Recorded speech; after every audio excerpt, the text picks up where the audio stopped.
Hello everyone, this is Kumar learning sessions. अगर आप भी सीआईबी एग्जाम की प्रिपरेशन कर रहे हो तो हमारे पास एबीएम सब्जेक्ट का फुल कोर्स अवेलेबल है, जिसके अंदर हम आपको प्रोवाइड कर रहे हैं क्वेश्चन जो हिंदी और इंग्लिश लैंग्वेज में अवेलेबल होते हैं। इसी के साथ हम आपको mock test, mega mock test भी प्रोवाइड करते हैं, जिनकी हेल्प से आप इजीली रिवीजन कर सकते हो। और ये जो हमारी लाइव क्लासेस होती हैं वो आपको रिकॉर्डेड फॉर्म में भी मिल जाती है। तो अगर आप वे में एबीएम सब्जेक्ट की प्रिपरेशन करना चाहते हो तो फटाफट से हमारे कोर्स में एनरोल कर लीजिए। हमारे जो कोर्सेज हैं वो इजिली एक्सेसिबल हैं। अगर आप एक एंड्रॉइड यूजर हो तो IIPF learning centre application download कर लीजिए गूगल प्ले स्टोर से। और अगर आप एक iOS हो तो माई इंस्टीट्यूट ऐप डाउनलोड कर लीजिए ऐप स्टोर से, और वहां पे आपको कोड यूज करना है GEGK। तो फटाफट से इन एप्लीकेशन को डाउनलोड कर लीजिए और हमारे कोर्सेज में एनरोल कर लीजिए। और अगर आप अभी हमारे कोर्स में एनरोल करते हैं तो आपको लगभग 82% का ऑफ मिल जाता है हमारे कोर्सेज पे, जिसके लिए आपको कूपन कोड यूज करना है आशीष। तो फटाफट से इस कूपन कोड का यूज करके हमारे कोर्स में एनरोल कर लीजिए। और हमारे टेलीग्राम चैनल को भी जरूर ज्वाइन कर लीजिए। एग्जाम से रिलेटेड, क्लासेस से रिलेटेड जितने भी इंपॉर्टेंट अपडेट वो डालते रहते हैं। और अगर आपको भी किसी भी तरह की क्वेरी आती है तो आप इस चैनल पे हमें मैसेज कर सकते हो। तो फटाफट से हमारे टेलीग्राम चैनल को ज्वाइन कर लीजिए ताकि कोई इंपॉर्टेंट अपडेट आपसे मिस ना हो जाए। इसका लिंक आपको वीडियो के डिस्क्रिप्शन बॉक्स में मिल जाए। तो शुरू करते हैं आज का टॉपिक। तो आज इस लेक्चर में हम लोग एनालिसिस ऑफ फाइनेंशियल स्टेटमेंट्स के बारे में पढ़ने वाले हैं और इससे रिलेटेड कुछ इंपॉर्टेंट को डिटेल में डिस्कस करने वाले हैं। तो फटाफट से इस सेशन को शेयर कर दीजिए अपने फ्रेंड्स के साथ, कलीग्स के साथ, ताकि वो भी इस सेशन का बेनिफिट ले। तो शुरू करते हैं। तो सबसे पहले हम फाइनेंशियल स्टेटमेंट्स का मतलब समझते हैं कि फाइनेंशियल स्टेट बेसिकली होती क्या है। ठीक है। तो अकाउंटिंग के अंदर हमारा एक इंपॉर्टेंट कॉन्सेप्ट होता है अकाउंटिंग पीरियड। इस कॉन्सेप्ट के अकॉर्डिंग जो हमें अकाउंटिंग करनी होती है वो एक स्पेसिफाइड पीरियड के लिए करनी होती है। और जनरली वो जो स्पेसिफाइड पीरियड होता है वो 1 साल का। तो इस कॉन्सेप्ट के अकॉर्डिंग जो कंपनीज होती हैं वो 1 साल तक अपनी जितने भी फाइनेंशियल ट्रांजेक्शन हैं उसको सिस्टमेटिक वे में रिकॉर्ड करके रखती है। और जैसे ही 1 ईयर कंप्लीट हो जाता है वो इन फाइनेंशियल ट्रांजेक्शन की एक समरी प्रिपेयर करने के लिए कुछ स्टेटमेंट्स प्रिपेयर करती है, जैसे कि बैलेंस शीट हो गया, प्रॉफिट एंड लॉस अकाउंट हो गया, ताकि वो उनको स्टडी करके अपने बिजनेस के बारे में इंपॉर्टेंट इंफॉर्मेशन गेन कर सके। और इन्हीं स्टेटमेंट्स को हम क्या कहते हैं? Financial statements. ठीक है। तो फाइनेंशियल स्टेटमेंट बेसिकली कुछ फॉर्मल रिकॉर्ड्स होते हैं जिसके अंदर जो कंपनीज होती हैं वो अपनी फाइनेंशियल ट्रांजेक्शन्स को रिकॉर्ड करके रखती है, उनकी समरी बनाती है, ताकि वो अपने बिजनेस के बारे में इंपॉर्टेंट इंफॉर्मेशन गेन कर सके।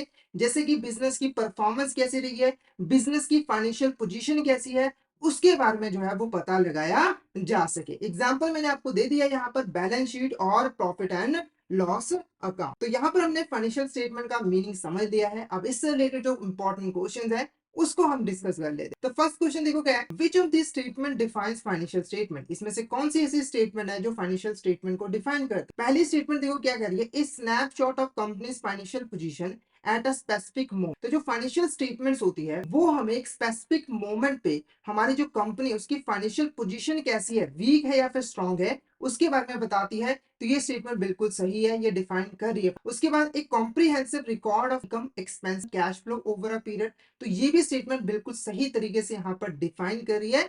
तो फाइनेंशियल स्टेटमेंट के अंदर हम इनकम, एक्सपेंस और कैश फ्लो क्या रहा है पीरियड के अंदर, उसको हम रिकॉर्ड करके रखें। उसके बाद एक tool for evaluation and analysis by various stakeholder. तो ये भी स्टेटमेंट डिफाइन करती है, क्योंकि इन फाइनेंशियल स्टेटमेंट्स का एनालिसिस करके जो वेरियस स्टेक होल्डर्स है, जैसे कि कस्टमर हो गए, क्रेडिटर हो गए, लेंडर हो गए, इन्वेस्टर हो गए, वो हमारी कंपनी के बारे में इंपॉर्टेंट इंफॉर्मेशन गेन कर पाते हैं और अपने डिसीजंस को ले पाते हैं। तो ये एक इंपॉर्टेंट टूल होता है इवैल्यूएशन और एनालिसिस करने के लिए। तो all of the above is the correct answer. ये सभी स्टेटमेंट फाइनेंशियल स्टेटमेंट को अच्छे तरीके से डिफाइन जो है वो कर रहे हैं। तो फाइनेंशियल स्टेटमेंट हमें किसी ऑर्गेनाइजेशन की फाइनेंशियल पोजीशन और फाइनेंशियल परफॉर्मेंस के बारे में बताती है कि कंपनी कैसा परफॉर्म कर रही है। ठीक है। तो option D is a correct. Next question देखो, which of the following state correct regarding finance? कौन सी ऐसी स्टेटमेंट है जो कि करेक्ट है रिगार्डिंग द फाइनेंशियल स्टेटमेंट? पहली स्टेटमेंट देखो, financial statements are prepared at the end of fiscal year. जो हमारा फिस्कल ईयर होता है, जो अकाउंटिंग ईयर होता है, जैसे ही वो एंड होता है, खत्म होता है, तब हम फाइनेंशियल स्टेटमेंट बनाते हैं। तो ये स्टेटमेंट बिल्कुल सही है। ठीक है। तो हम स्टार्टिंग से क्या करते हैं, फाइनेंशियल ट्रांजेक्शन को रिकॉर्ड करते हैं, और जैसे ही हमारा फाइनेंशियल ईयर एंड होता है तो हम यहाँ पर फाइनेंशियल स्टेटमेंट्स को प्रिपेयर। उसके बाद financial statements are only useful for owners of a business, not for management and other interested parties. यानी कि जो फाइनेंशियल स्टेटमेंट होती है वो सिर्फ और सिर्फ ऑनर के लिए ही बेनिफिशियल होती है, बाकी किसी के लिए नहीं। तो ये स्टेटमेंट बिल्कुल गलत है, क्योंकि जो फाइनेंशियल स्टेटमेंट्स होती है ना वो वेरियस स्टेक होल्डर्स के लिए बेनिफिशियल होती है। जैसे कि हमारे यहाँ पर ऑनर हो गए, ठीक है, उसके लिए जरूरी होता है, उसके लिए बेनिफिशियल होता है। उसके बाद जो मैनेजमेंट है उसके लिए भी बेनिफिशियल होता है। जो हमारे कस्टमर होते हैं या फिर हमारे जो क्रेडिटर होते हैं, उन सभी के लिए फाइनेंशियल स्टेटमेंट बेनिफिशियल होते हैं, वो इनका यूज करते हैं। उसके बाद financial statements are prepare using standardise accounting principles for consistency. तो जो फाइनेंशियल स्टेटमेंट्स होते हैं उनको हम स्टैंडर्डाइज अकाउंटिंग प्रिंसिपल्स को फॉलो करके, यूज करके प्रिपेयर करते हैं।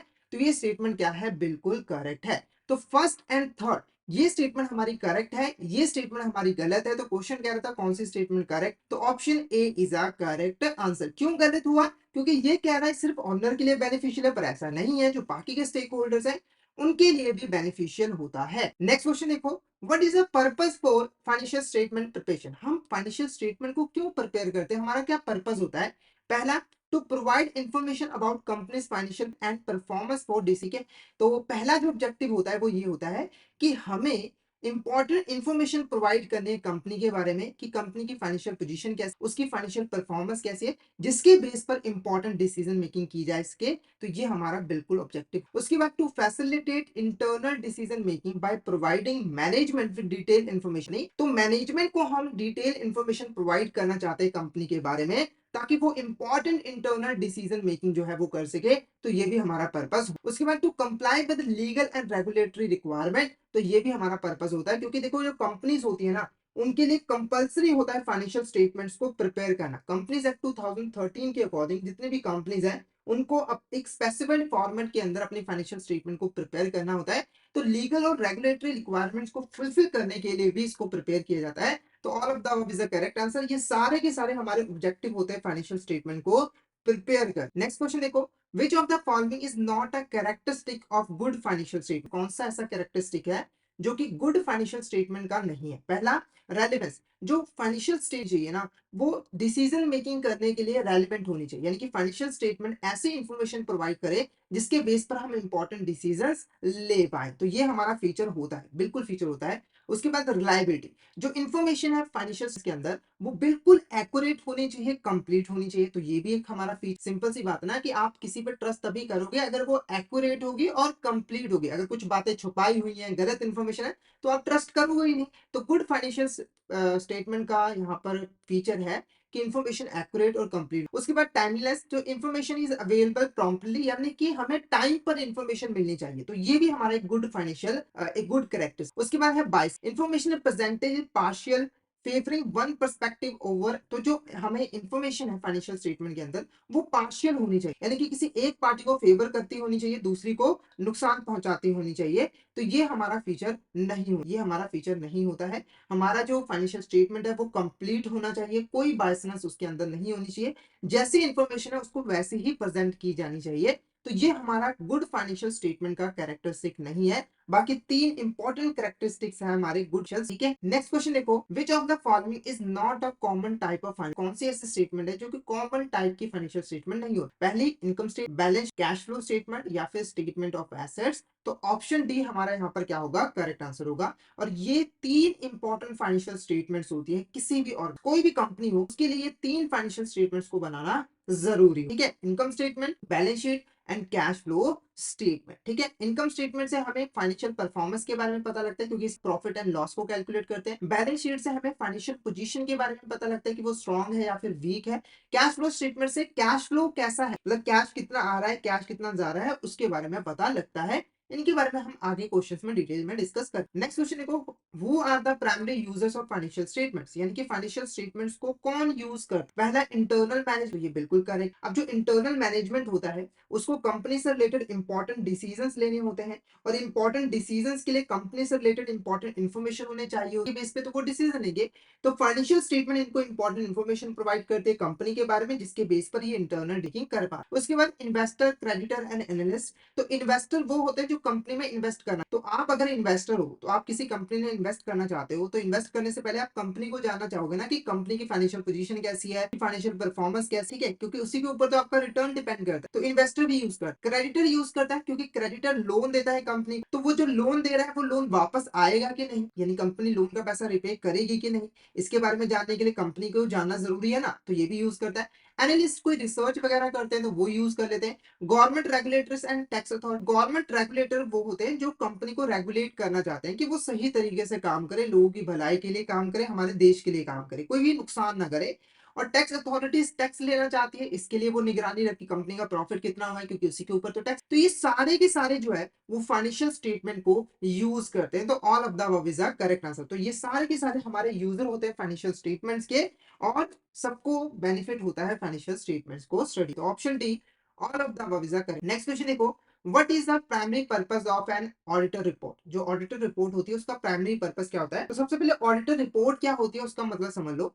देखो जब हम फाइनेंशियल स्टेटमेंट्स बना लेते हैं ना, तो बनाने के बाद हम उसकी चेकिंग करवाते हैं, कोई थर्ड पार्टी को अपॉइंट करते हैं जो जिसको हम ऑडिटर कहते हैं, उससे हम अपने फाइनेंशियल स्टेटमेंट्स को चेक करवाते हैं, वेरीफाई कराते हैं कि ये एक्यूरेट है या फिर नहीं है, प्रॉपर रूल्स एंड रेगुलेशन को फॉलो किया गया है या फिर नहीं किया। जब ऑडिटर हमारी फाइनेंशियल स्टेटमेंट को चेक करता है, तो जो भी उसको रिजल्ट मिलते हैं, जो भी वो फाइंडिंग्स करता है, उसकी एक रिपोर्ट बनाता है कि इसमें ये जो है चीजें इस तरीके से की गई है, और इसी रिपोर्ट को हम ऑडिटर रिपोर्ट। तो ऑडिटर रिपोर्ट हमें क्या बताता है कि कोई भी फाइनेंशियल स्टेट कितनी ज्यादा एक्यूरेट है और कितनी फेयरनेस के साथ जो है वो बनाएगी। ठीक है, तो पर्पस क्या होता है सिंपली यहाँ पर कि हमें एक इंडिपेंडेंट ओपिनियन प्रोवाइड करना है कि जो फाइनेंशियल स्टेटमेंट है वो कितनी फेयर है और कितनी एक्यूरेटली जो है वो बनाई गई है। तो ऑप्शन डी हमारा यहाँ पर क्या होगा, करेक्ट आंसर होगा।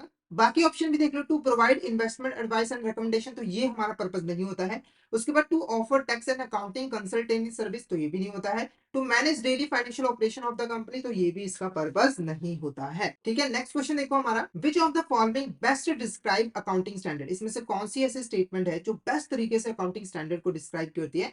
तो सबसे पहले अकाउंटिंग स्टैंडर्ड होते क्या है उसका मतलब समझ लो। तो अकाउंटिंग स्टैंडर्ड्स कुछ मैंडेटरी गाइडेंस होती है, प्रोसीजर्स होते हैं, जिनको फॉलो करके कंपनीज अपनी फाइनेंशियल स्टेटमेंट्स को बनाते हैं। जैसे एग्जांपल के लिए मनी मेजरमेंट कॉन्सेप्ट, क्या है मनी मेजरमेंट कॉन्सेप्ट, ये एक गाइडलाइन है जिसको फॉलो करके कंपनी जो अपने फाइनेंशियल स्टेटमेंट बनाती है, तो ये हमारा अकाउंटिंग स्टैंडर्ड जो है वो कहलाता है। ठीक है, तो अब ये देखते हैं कौन सी स्टेटमेंट प्रॉपर्ली डिफाइन के लिए। पहला, रिकमेंडेशन दैट कंपनीज में consider for ethical accounting practices, तो ये सिर्फ और सिर्फ कुछ रिकमेंडेशन होती है जिसको यूज करके कंपनीज एथिकल अकाउंटिंग प्रैक्टिसेस को परफॉर्म करती है।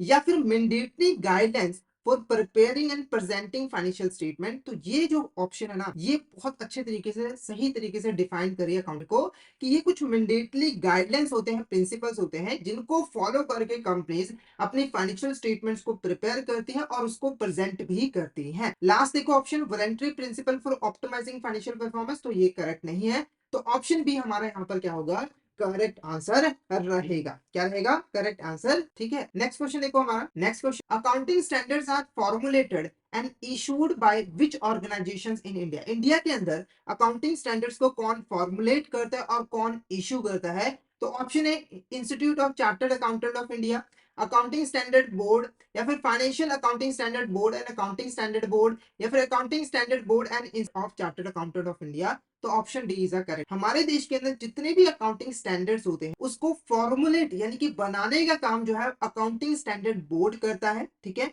और इशू करने का काम जो है इंस्टीट्यूट ऑफ चार्टर्ड अकाउंट। तो जो अकाउंटिंग स्टैंडर्ड बोर्ड है वो institute of chartered accountant of India के अंडर ही काम करता है, और अकाउंटिंग स्टैंडर्ड्स को फॉर्मुलेट करता है। फॉर्मुलेट करने के बाद अप्रूव कराने के लिए institute of chartered accountant of India को देता है, वो उसको स्टडी करता है, और जो अकाउंटिंग स्टैंडर्ड ठीक होते हैं उनको वो मार्केट में इशू कर देता है। ठीक है, तो ऑप्शन डी हमारा क्या होगा, करेक्ट आंसर होगा। और जो इंडियन एएस है, इंडिया के अंदर जो अकाउंटिंग स्टैंडर्ड्स होते हैं उनको हम इंडियन एएस यहाँ पर कहते हैं, इंडियन अकाउंटिंग स्टैंडर्ड। वो जो है हमारे इंटरनेशनल लेवल पे जो अकाउंटिंग स्टैंडर्ड है, जैसे आईएफआरएस हो गया, गैप हो गया, उसके ऊपर ही बेस होता है। बस इंडिया के हिसाब से हमने थोड़ा सा उसको मॉडिफाई करके इंप्लीमेंट किया हुआ है। तो इंडिया के अंदर जो अकाउंटिंग स्टैंडर्ड फॉलो किए जाते हैं उनको हम इंडियन अकाउंटिंग स्टैंडर्ड जो है वो कहते हैं। ठीक है, नेक्स्ट क्वेश्चन देखो, which of the following is not a primary objective of accounting standard. इसमें से कौन सा ऐसा ऑब्जेक्टिव है जो हमारा प्राइमरी ऑब्जेक्टिव नहीं होता है का। पहला, enhancing comparability of financial, improving transparency in financial report, increasing reliability of financial information, या फिर providing guidance on ethical business practices। तो option D is correct answer. ये हमारा प्राइमरी ऑब्जेक्टिव नहीं होता है। ये तीन प्राइमरी ऑब्जेक्टिव होते हैं अकाउंटिंग स्टैंडर्ड को फॉलो। तो अकाउंटिंग स्टैंडर्ड का मैंने आपको मीनिंग बता दिया, कुछ मैंडेटरी गाइडलाइंस होती हैं जिनको ऑर्गेनाइजेशन फॉलो करती है फाइनेंशियल स्टेटमेंट को प्रिपेयर करने के लिए और प्रेजेंट करने, यानी कि ये सारे जो रूल्स हैं जो गाइडेंस है वो सभी ऑर्गेनाइजेशन जो है यहाँ पर फॉलो करते हैं। तो इसकी वजह से बेनिफिट क्या होता है, सबसे पहले कंपेरेबिलिटी इंक्रीज होती है। यानी कि अगर मान के चलो ए और बी कंपनी है, ठीक है, ये आपस में कंपेयर करना चाहते हैं कि इसमें से कौन सी कंपनी बेस्ट, तो वो कंपेयर अपनी फाइनेंशियल स्टेटमेंट को कंपेयर करते हैं। और कंपैरिजन पॉसिबल इसीलिए हो पाता है क्योंकि इन्होंने सेम रूल्स एंड रेगुलेशंस को फॉलो करके उसको बनाया। अगर इन्होंने डिफरेंट रूल्स एंड रेगुलेशन को फॉलो किया होता तो कंपैरिजन पॉसिबल नहीं होता। तो कंपैरिजन करने के लिए हम इसको फॉलो करते हैं। उसके बाद improving transparency in financial reporting, तो ये भी सही है। जब हम रूल्स एंड रेगुलेशंस को फॉलो करके अपनी फाइनेंस को प्रिपेयर करते हैं तो अल्टीमेटली ट्रांसपेरेंसी इंक्रीज होती है, कोई भी चीज छुपी नहीं होती है, सब कुछ सामने प्रेजेंटेड होता है, कोई भी फ्रॉड। इंक्रीजिंग रिलायबिलिटी, तो ये तो ऑब्वियस सी बात है, अगर आप रूल्स एंड रेगुलेशन को फॉलो करके फाइनेंशियल स्टेटमेंट बनाओगे तो ऑब्वियस सी बात है उसकी जो रिलायबिलिटी है वो इंक्रीज है। अगर आपने कुछ ऐसे ही बना दिया तो रिलायबिलिटी थोड़ी कम होती है। बाकी एथिकल बिजनेस प्रैक्टिसेस के लिए गाइडेंस प्रोवाइड करना इसका काम नहीं होता है। तो option D is correct. Next question देखो, which of these not a basic concept accounting concept use in preparation of financial statement. तो बेसिक अकाउंटिंग कॉन्सेप्ट क्या होते हैं, सिंपली कुछ अजम्पशंस होती हैं, गाइडलाइंस होती हैं, जिनको फॉलो करते हैं ऑर्गेनाइजेशन फाइनेंशियल स्टेटमेंट को बनाने के लिए। तो ये अकाउंटिंग स्टैंडर्ड के अंदर ही आता है। कौन सी नहीं है, dual aspect concept, matching concept, realisation concept और ट्रस्टवर्दी कॉन्सेप्ट। तो ऑप्शन डी इज ट्रस्टवर्दी। ये कोई हमारा बेसिक अकाउंटिंग कॉन्सेप्ट नहीं है। ये तीन इंपॉर्टेंट अकाउंटिंग, ठीक है। अब एक एक करके जो अकाउंटिंग कॉन्सेप्ट्स हैं उसके बारे में ओवरव्यू ले लेते हैं ताकि आपको इसके बारे में पता हो, ठीक है। तो हमारे जो मेन अकाउंटिंग कॉन्सेप्ट है वो ये वाले। पहला है एंटिटी कॉन्सेप्ट। एंटिटी कॉन्सेप्ट कहता है कि जो बिजनेस है और जो उसका ओनर है वो दो सेपरेट एंटिटी है। यानी कि अगर ए पर्सन ने यहाँ पर एबीसी लिमिटेड कंपनी को स्टार्ट किया तो इस कॉन्सेप्ट के अकॉर्डिंग ये पर्सन अलग होगा, ये पर्सन अलग होगा, और इस अजम्पशन को फॉलो करके हमें अकाउंट मनी मेजरमेंट कॉन्सेप्ट के अकॉर्डिंग हमें अपनी अकाउंटिंग के अंदर, बुक्स ऑफ अकाउंट के अंदर सिर्फ उन्हीं ट्रांजेक्शन को रिकॉर्ड करना है जिनको हम मॉनेटरी टर्म्स में मेजर कर सकते हैं। उसके बाद गोइंग कंसर्न कॉन्सेप्ट, इस कॉन्सेप्ट के अकॉर्डिंग हमें ये मानना कि हमारा जो बिजनेस है वो लंबे समय तक चलेगा। यानी कि हमें ये सोच के बिजनेस को स्टार्ट करना है और अकाउंटिंग करनी है कि हमारा बिजनेस एक साल में बंद नहीं होगा बल्कि लंबे समय तक चलेगा। कॉस्ट कॉन्सेप्ट के अकॉर्डिंग हमारी जितनी भी एसेट्स हैं उसको हमेशा हमें उसकी जो एक्चुअल कॉस्ट होगी, कॉस्ट ऑफ एक्विजिशन होगी, उसके ऊपर हमें रिकॉर्ड करनी है। यानी कि अगर आपने 50,000 का मशीन खरीदा है तो जो उसकी एक्चुअल कॉस्ट है आप उसके ऊपर ही उसको रिकॉर्ड करोगे। कंजर्वेशन कॉन्सेप्ट के अकॉर्डिंग आपको थोड़ा कंजर्वेटिव होकर चलना, यानी कि आपको थोड़ा कंजूस हो जाना है। आपको जो प्रॉफिट है उनको इग्नोर करना है, जो लॉसेस हो सबको ध्यान में रखना है, और उसके अकॉर्डिंग आपको प्रोविजन जो है वो क्रिएट करके रखना है और अपने प्रॉफिट को कम से कम। डुअल एस्पेक्ट कॉन्सेप्ट के अकॉर्डिंग हर ट्रांजेक्शन के दो एस्पेक्ट होते हैं, एक डेबिट और यहाँ पर क्रेडिट। अगर कोई भी ट्रांजेक्शन आप करोगे एक चीज इंक्रीज होगी दूसरी चीज डिक्रीज होगी। अकाउंटिंग पीरियड कॉन्सेप्ट के अकॉर्डिंग आपको जो अकाउंटिंग है वो सिर्फ एक स्पेसिफिक टाइम पीरियड के लिए करनी है और जनरली वो पीरियड एक साल का होता है। अक्रूवल कॉन्सेप्ट के अकॉर्डिंग आपको कोई भी एक्सपेंस तभी अपने बुक्स ऑफ अकाउंट में रिकॉर्ड करना है जब वो अक्रू हो जाएगा। चाहे आपने पेमेंट बाद में की है पर रिकॉर्ड आप तभी करोगे जब वो एक्चुअली में अक्रू हो जाएगा। रियलाइजेशन कॉन्सेप्ट के अकॉर्डिंग आप किसी भी इनकम को तभी अपने बुक्स ऑफ अकाउंट में रिकॉर्ड करोगे जब वो एक्चुअली रियलाइज हो जाएगी। चाहे आपको पेमेंट कभी भी मिले, 10 साल बाद मिले, कोई बात नहीं, जिस दिन रियलाइज हो गया, रियलाइज होने का मतलब कि आपका लीगल राइट कंप्लीट हो गया है कि आप सामने वाले पार्टी से पैसा लोगे, उस समय आप उसको रिकॉर्ड कर लोगे अपने बुक्स ऑफ अकाउंट में। मैचिंग कॉन्सेप्ट के अकॉर्डिंग कि आपको जो हमारे एक्सपेंसेस है, जो प्रॉफिट्स, जो एक्सपेंसेस है, रेवेन्यू है, उनको आपस में मैच करना है प्रॉफिट को कैलकुलेट करने के लिए या फिर लॉस को कैलकुलेट करने के लिए। और जब आप मैच करोगे तो जो एक्सपेंसेस होंगे और जो रेवेन्यू होगी वो सेम पीरियड के होंगे। तो यहाँ पर मैंने आपको एक ओवरव्यू दे दिया सभी अकाउंटिंग के। आई होप आपको यहाँ तक क्लियर हो गया होगा। नेक्स्ट क्वेश्चन देखो, which of the following type of companies are required to follow the format for their balance sheet and profit and loss account prescribed by companies act 2000। तो इसके बारे में मैंने ऑलरेडी आपको बताया था कि हमारे देश के अंदर जितनी भी कंपनीज हैं, ठीक है, उनकी जो बैलेंस शीट और जो प्रॉफिट एंड लॉस स्टेटमेंट की जो फॉर्मेट होगा कि किस फॉर्मेट में वो फाइनेंशियल स्टेटमेंट को प्रिपेयर करेगी, वो फॉर्मेट के बारे में हमारा बताता है कंपनीज एक्ट 2013। तो इसने प्रॉपर एक फॉर्मेट दिया है बैलेंस शीट का भी, प्रॉफिट एंड लॉस स्टेटमेंट का भी, कैश फ्लो स्टेटमेंट का भी, जिसको फॉलो करके जो कंपनीज है वो अपनी फाइनेंशियल स्टेटमेंट बनाती है। तो यहाँ पर क्वेश्चन में पूछा गया कि कौन सी कंपनीज एक्ट 2013 के फॉर्मेट के अकॉर्डिंग अपनी फाइनेंशियल स्टेटमेंट को प्रिपेयर करती है। पहला insurance company, banking companies, electricity companies और मैन्युफैक्चरिंग कंपनीज। तो option D manufacturing is a correct answer. Manufacturing companies act 2013 के अकॉर्डिंग जो स्पेसिफाई किया गया है फॉर्मेट, उसको फॉलो करती है। बाकी ये जो तीन कंपनीज हैं इनके लिए अलग से लॉज है। जैसे इंश्योरेंस कंपनीज के लिए जो फॉर्मेट है इसके लिए अलग से एक्ट बनाया हुआ है वो देता है।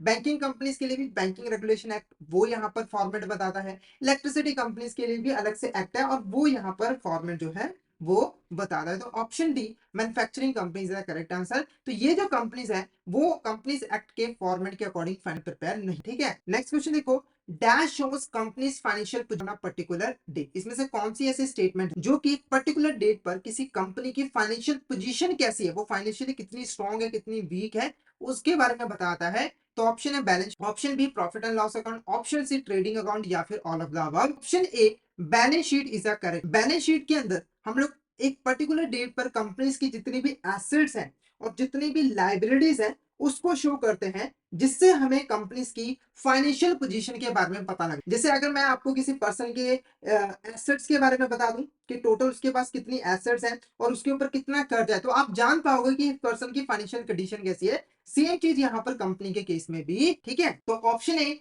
बैलेंस शीट हमारा क्या है यहाँ पर करेक्ट। नेक्स्ट क्वेश्चन देखो यहाँ पर, which of this statement is correct regarding balance sheet. इसमें से कौन सी ऐसे स्टेटमेंट है जो कि बैलेंस शीट के रिगार्डिंग करेक्ट है। पहला, balance sheet is prepared on a particular date. जो बैलेंस शीट है वो एक पर्टिकुलर डेट पर प्रिपेयर की जाती है, तो ये स्टेटमेंट बिल्कुल करेक्ट। जैसे एग्जांपल के लिए 31 मार्च, ठीक है, तो हम 31 मार्च के ऊपर जो है यहाँ पे फाइनेंशियल स्टेटमेंट प्रिपेयर करते हैं। 31 मार्च तक कंपनी की फाइनेंशियल कंडीशन कैसी थी उसके बारे में हमें पता। उसके बाद balance sheet is prepared with the balance of real and personal accounts. ठीक है, तो जैसे आपको पता होगा कि अकाउंट्स के अंदर जो हमारे अकाउंटिंग के अंदर जो अकाउंट्स होते हैं उसको हम 3 कैटेगरी में डिवाइड कर सकते हैं, रियल अकाउंट, पर्सनल अकाउंट और नॉमिनल अकाउंट। तो जो बैलेंस शीट होता है वो हमारा रियल और पर्सनल अकाउंट से प्रिपेयर किया जाता है। ठीक है, और जो नॉमिनल अकाउंट होते हैं उसको हम प्रॉफिट एंड लॉस स्टेटमेंट के अंदर शो करते हैं। ये भी स्टेटमेंट करेक्ट है। उसके बाद it summarises the companies assets, liabilities and equity at a specific point of time.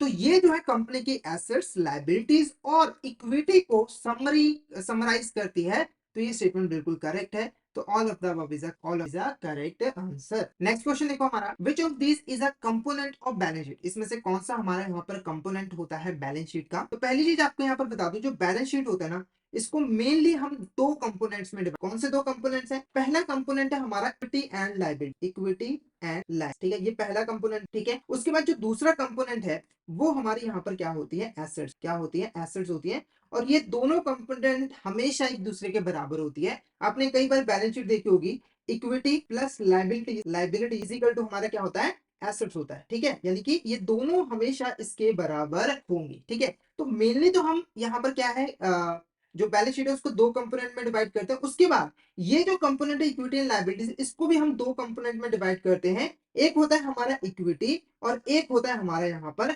Liability. I hope आपको यहाँ पर क्लियर हो गया होगा।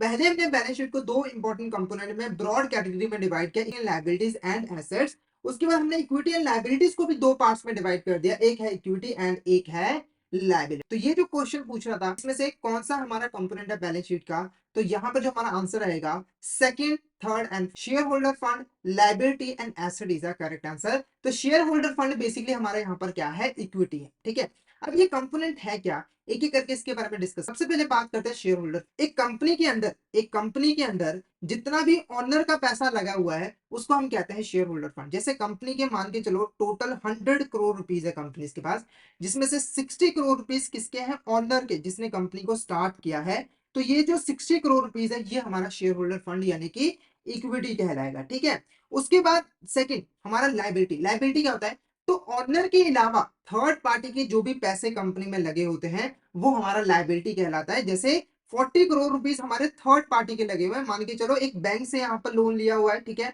और एक दूसरी कंपनी से भी लोन लिया हुआ है, तो ये क्या कहलाएगा, 40 करोड़ रुपीज, ये हमारी लायबिलिटी। और एसेट्स आप लोग को पता ही है, जो कंपनी की एसेट्स है, बिल्डिंग वगैरह है, मशीन्स वगैरह है, जिससे हमारी कंपनी को फ्यूचर में बेनिफिट रिसीव होगा, जिसको कंपनी यूज करेगी अपने फंक्शंस को परफॉर्म करने के लिए, वो हमारी एसेट कहलाएगी। और हमेशा देखना है कि जो हमारी इक्विटी है और लायबिलिटी है उसको जब हम टोटल कर देंगे तो वो हमारी एसेट्स के इक्वल जो है आ जाएगा। तो आई होप आपको यहाँ पर जो कंपोनेंट है बैलेंस शीट के वो अच्छे से क्लियर हो गए होंगे, इसमें किसी भी तरह की कंफ्यूजन नहीं है। ठीक है, नेक्स्ट क्वेश्चन देखो, which of the following is not a component of share holder fund on a balance. तो हमारा जो शेयर होल्डर फंड का कंपोनेंट होता है बैलेंस शीट के अंदर उसका इसमें से कौन सा कंपोनेंट नहीं होता। देखो, शेयर होल्डर फंड को भी हम आगे चलकर कई पार्ट्स में यहाँ पर डिवाइड, शेयर होल्डर फंड के भी कई सारे कंपोनेंट्स होते हैं जिससे मिलकर शेयर होल्डर फंड। अब वो कौन कौन से हैं पहले यहाँ पर मैं आपको बता दूं। एक तो है इक्विटी शेयर। इक्विटी शेयर वाले वो होते हैं जो कंपनी के रियल ओनर, ठीक है।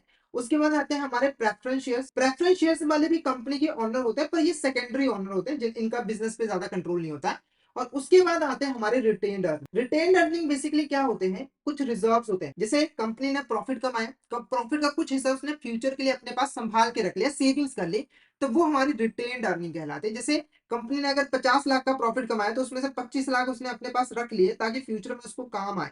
तो ये क्या है, ये हमारा रिटेन्ड अर्निंग है। अब क्योंकि प्रॉफिट सारा का सारा ऑनर का होता है, तो ये जो सेविंग्स है वो भी हमारे ऑनर्स के होते हैं। तो कौन सा कंपोनेंट नहीं है, तो option D inventory. Inventory share holder fund का कंपोनेंट नहीं है। और ये तीन इंपॉर्टेंट कंपोनेंट होते हैं हमारे शेयर होल्डर फंड के, ठीक है। ये सारा का सारा ऑनर का पैसा। उसके बाद देखो, फाइनेंशियल ऑब्लिगेशन और liabilities that are generally expected to be paid after a year are known as, ठीक है। तो इस क्वेश्चन को सॉल्व करने से पहले हमें क्या जानना कि जो लाइबिलिटीज होती है, ठीक है, लाइबिलिटीज मैंने आपको ऑलरेडी बताया है। उसके दो इंपॉर्टेंट कंपोनेंट क्या होते हैं। पहला होता है नॉन करंट लाइफ, क्या होता है, नॉन करंट लाइफ, या फिर आप इसको पार्ट्स भी कह सकते हो। और दूसरा होता है हमारा करंट लाइफ। दूसरा क्या होता है हमारा करंट लाइफ। ये क्या हो, लाइबिलिटी का मतलब आप लोग को पता है कि थर्ड पार्टी का जो भी पैसा कंपनी में लगा हुआ है। तो ये बेसिकली कंपनी की एक तरह की क्या हुई, फाइनेंशियल ऑब्लिगेशन होगी जिसको उसे पे करना, ठीक है। नॉन करंट लाइबिलिटी क्या होती है, कोई भी ऐसी फाइनेंशियल ऑब्लिगेशन जिसकी पेमेंट कंपनी को एक साल से ज्यादा पीरियड में करनी है। जैसे एग्जांपल ले, एक यहाँ पर एबीसी कंपनी है, उसने बैंक से 50 लाख रुपए का लोन लिया और उसकी जो पेमेंट है उसे यहाँ पर 5 सालों के अंदर करनी है। तो आप देखोगे ये फाइनेंशियल ऑब्लिगेशन है, ये एक लाइबिलिटी है, और इसकी पेमेंट कंपनी को 5 सालों के बाद यानी कि एक साल से ज्यादा टाइम पीरियड में करना है। तो ये हमारा non current liability. Current liability क्या होता है, ऐसी फाइनेंशियल ऑब्लिगेशन जिसकी पेमेंट कंपनी को एक साल के अंदर अंदर में ही करनी होती है। जैसे एग्जांपल के लिए, एबीसी कंपनी ने यहाँ पर 1 लाख रुपए का उधार पे सामान, क्रेडिट पे सामान खरीद। अब देखो क्या है, एक तरह का इसने उधार ही तो लिया, एक लाइबिलिटी तो है, ठीक है। पर इसकी जो पेमेंट है उसको एक साल के अंदर में करनी है, क्योंकि जनरली जब आप उधार पे सामान खरीदते हो तो आपको 3 से 4 महीनों का टाइम जो है वो मिलता है। एक्सेप्शनल केस को हम इंक्लूड नहीं करें, नॉर्मली बात। तो आपको इसकी पेमेंट क्या है, एक साल के अंदर अंदर में करनी है। तो ये हमारा करंट लाइबिलिटी कहलाता है। क्वेश्चन क्या था, ऐसी फाइनेंशियल ऑब्लिगेशन और liabilities that are generally expected to be paid after a year, यानी कि ऐसी फाइनेंशियल ऑब्लिगेशन जिसकी पेमेंट एक साल के बाद में करनी है। तो option B non current liability हमारा क्या होगा, correct. Option B non current liability हमारा करेक्ट आंसर रहे। नेक्स्ट क्वेश्चन देखो, component of current liabilities include. अब करंट लाइबिलिटीज के अंदर क्या क्या चीजें आ जाती हैं, सबसे पहले long term board, long term provision, deferred tax liabilities. तो option D all of the sir. तो जो लॉन्ग टर्म जो नॉन करंट लाइबिलिटीज होती है उसके अंदर ये सारी चीजें आ जाती है।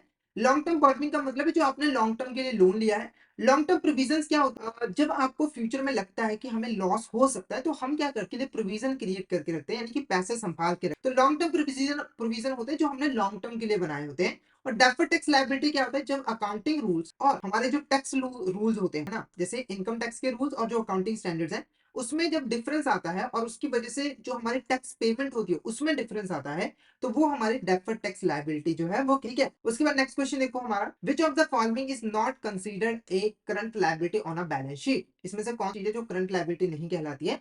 तो करंट लायबिलिटी के बारे में ऑलरेडी मैंने आपको बताई है। पहला देखो, accounts payable, provision of tax, outstanding wages या फिर डिबेंचर्स। तो option D debenture is the correct answer, क्योंकि जो डिबेंचर्स होते हैं वो जनरली उनको एक साल से ज्यादा के लिए इशू किया जाता है, जैसे 2 साल 3 साल 4 साल, ठीक है। और इनकी पेमेंट भी एक साल से ज्यादा टाइम पीरियड के लिए में ही होता है। तो ये हमारा नॉन करंट लायबिलिटी है। बाकी ये तीन, accounts payable, provision for tax, outstanding wages, ये तीन इंपॉर्टेंट करंट लायबिलिटीज होती हैं, ठीक है। एक एक करके डिस्कस करें अगर, तो अकाउंट्स पेबल क्या होते हैं, आपने उधार पे जो भी सामान खरीदा है उसकी जो आपको पेमेंट करनी है वो अकाउंट्स पेबल हो। प्रोविजन फॉर टैक्स, आपने टैक्स पे करना है फ्यूचर में, उसके लिए आपने एक प्रोविजन क्रिएट की है, तो ये भी हमारा। उसके बाद आउटस्टैंडिंग वेजेस का मतलब है कि ऐसी वेजेस जो ड्यू हो चुके हैं, यानी कि आपको पेमेंट करनी थी पर आपने अभी तक पेमेंट नहीं की है। यानी कि अगर एक वर्कर ने आपके पास 2 महीने तक काम किया है और 2 महीने की सैलरी ड्यू हो चुकी है पर अभी तक 2 महीने की सैलरी आपने पे नहीं की है, वेजेस पे नहीं किए है, तो ये हमारा आउटस्टैंडिंग पेजेस कहलाता है जो पेमेंट करने हैं। ये भी हमारी एक लायबिलिटी होती है, वो कौन सी करनी। नेक्स्ट क्वेश्चन देखो, which category of assets provide economic benefits for more than 1 year. ठीक है, तो इस क्वेश्चन को करने से पहले हमें क्या जानना है कि हमारी जितनी भी एसेट्स होती हैं उसको हम दो पार्ट्स में डिवाइड कर सकते हैं या फिर दो कैटेगरीज में डिवाइड कर सकते हैं या फिर दो तरह की एसेट्स। पहली टाइप होती है नॉन करंट एसेट्स। क्या होती है? Non current. ठीक है, और एक होती है हमारी यहाँ पर करंट एसेट। तो लायबिलिटी के तरीके से भी इसके भी दो पार्ट। ठीक है, तो एसेट्स का मतलब मैंने आपको बताया था।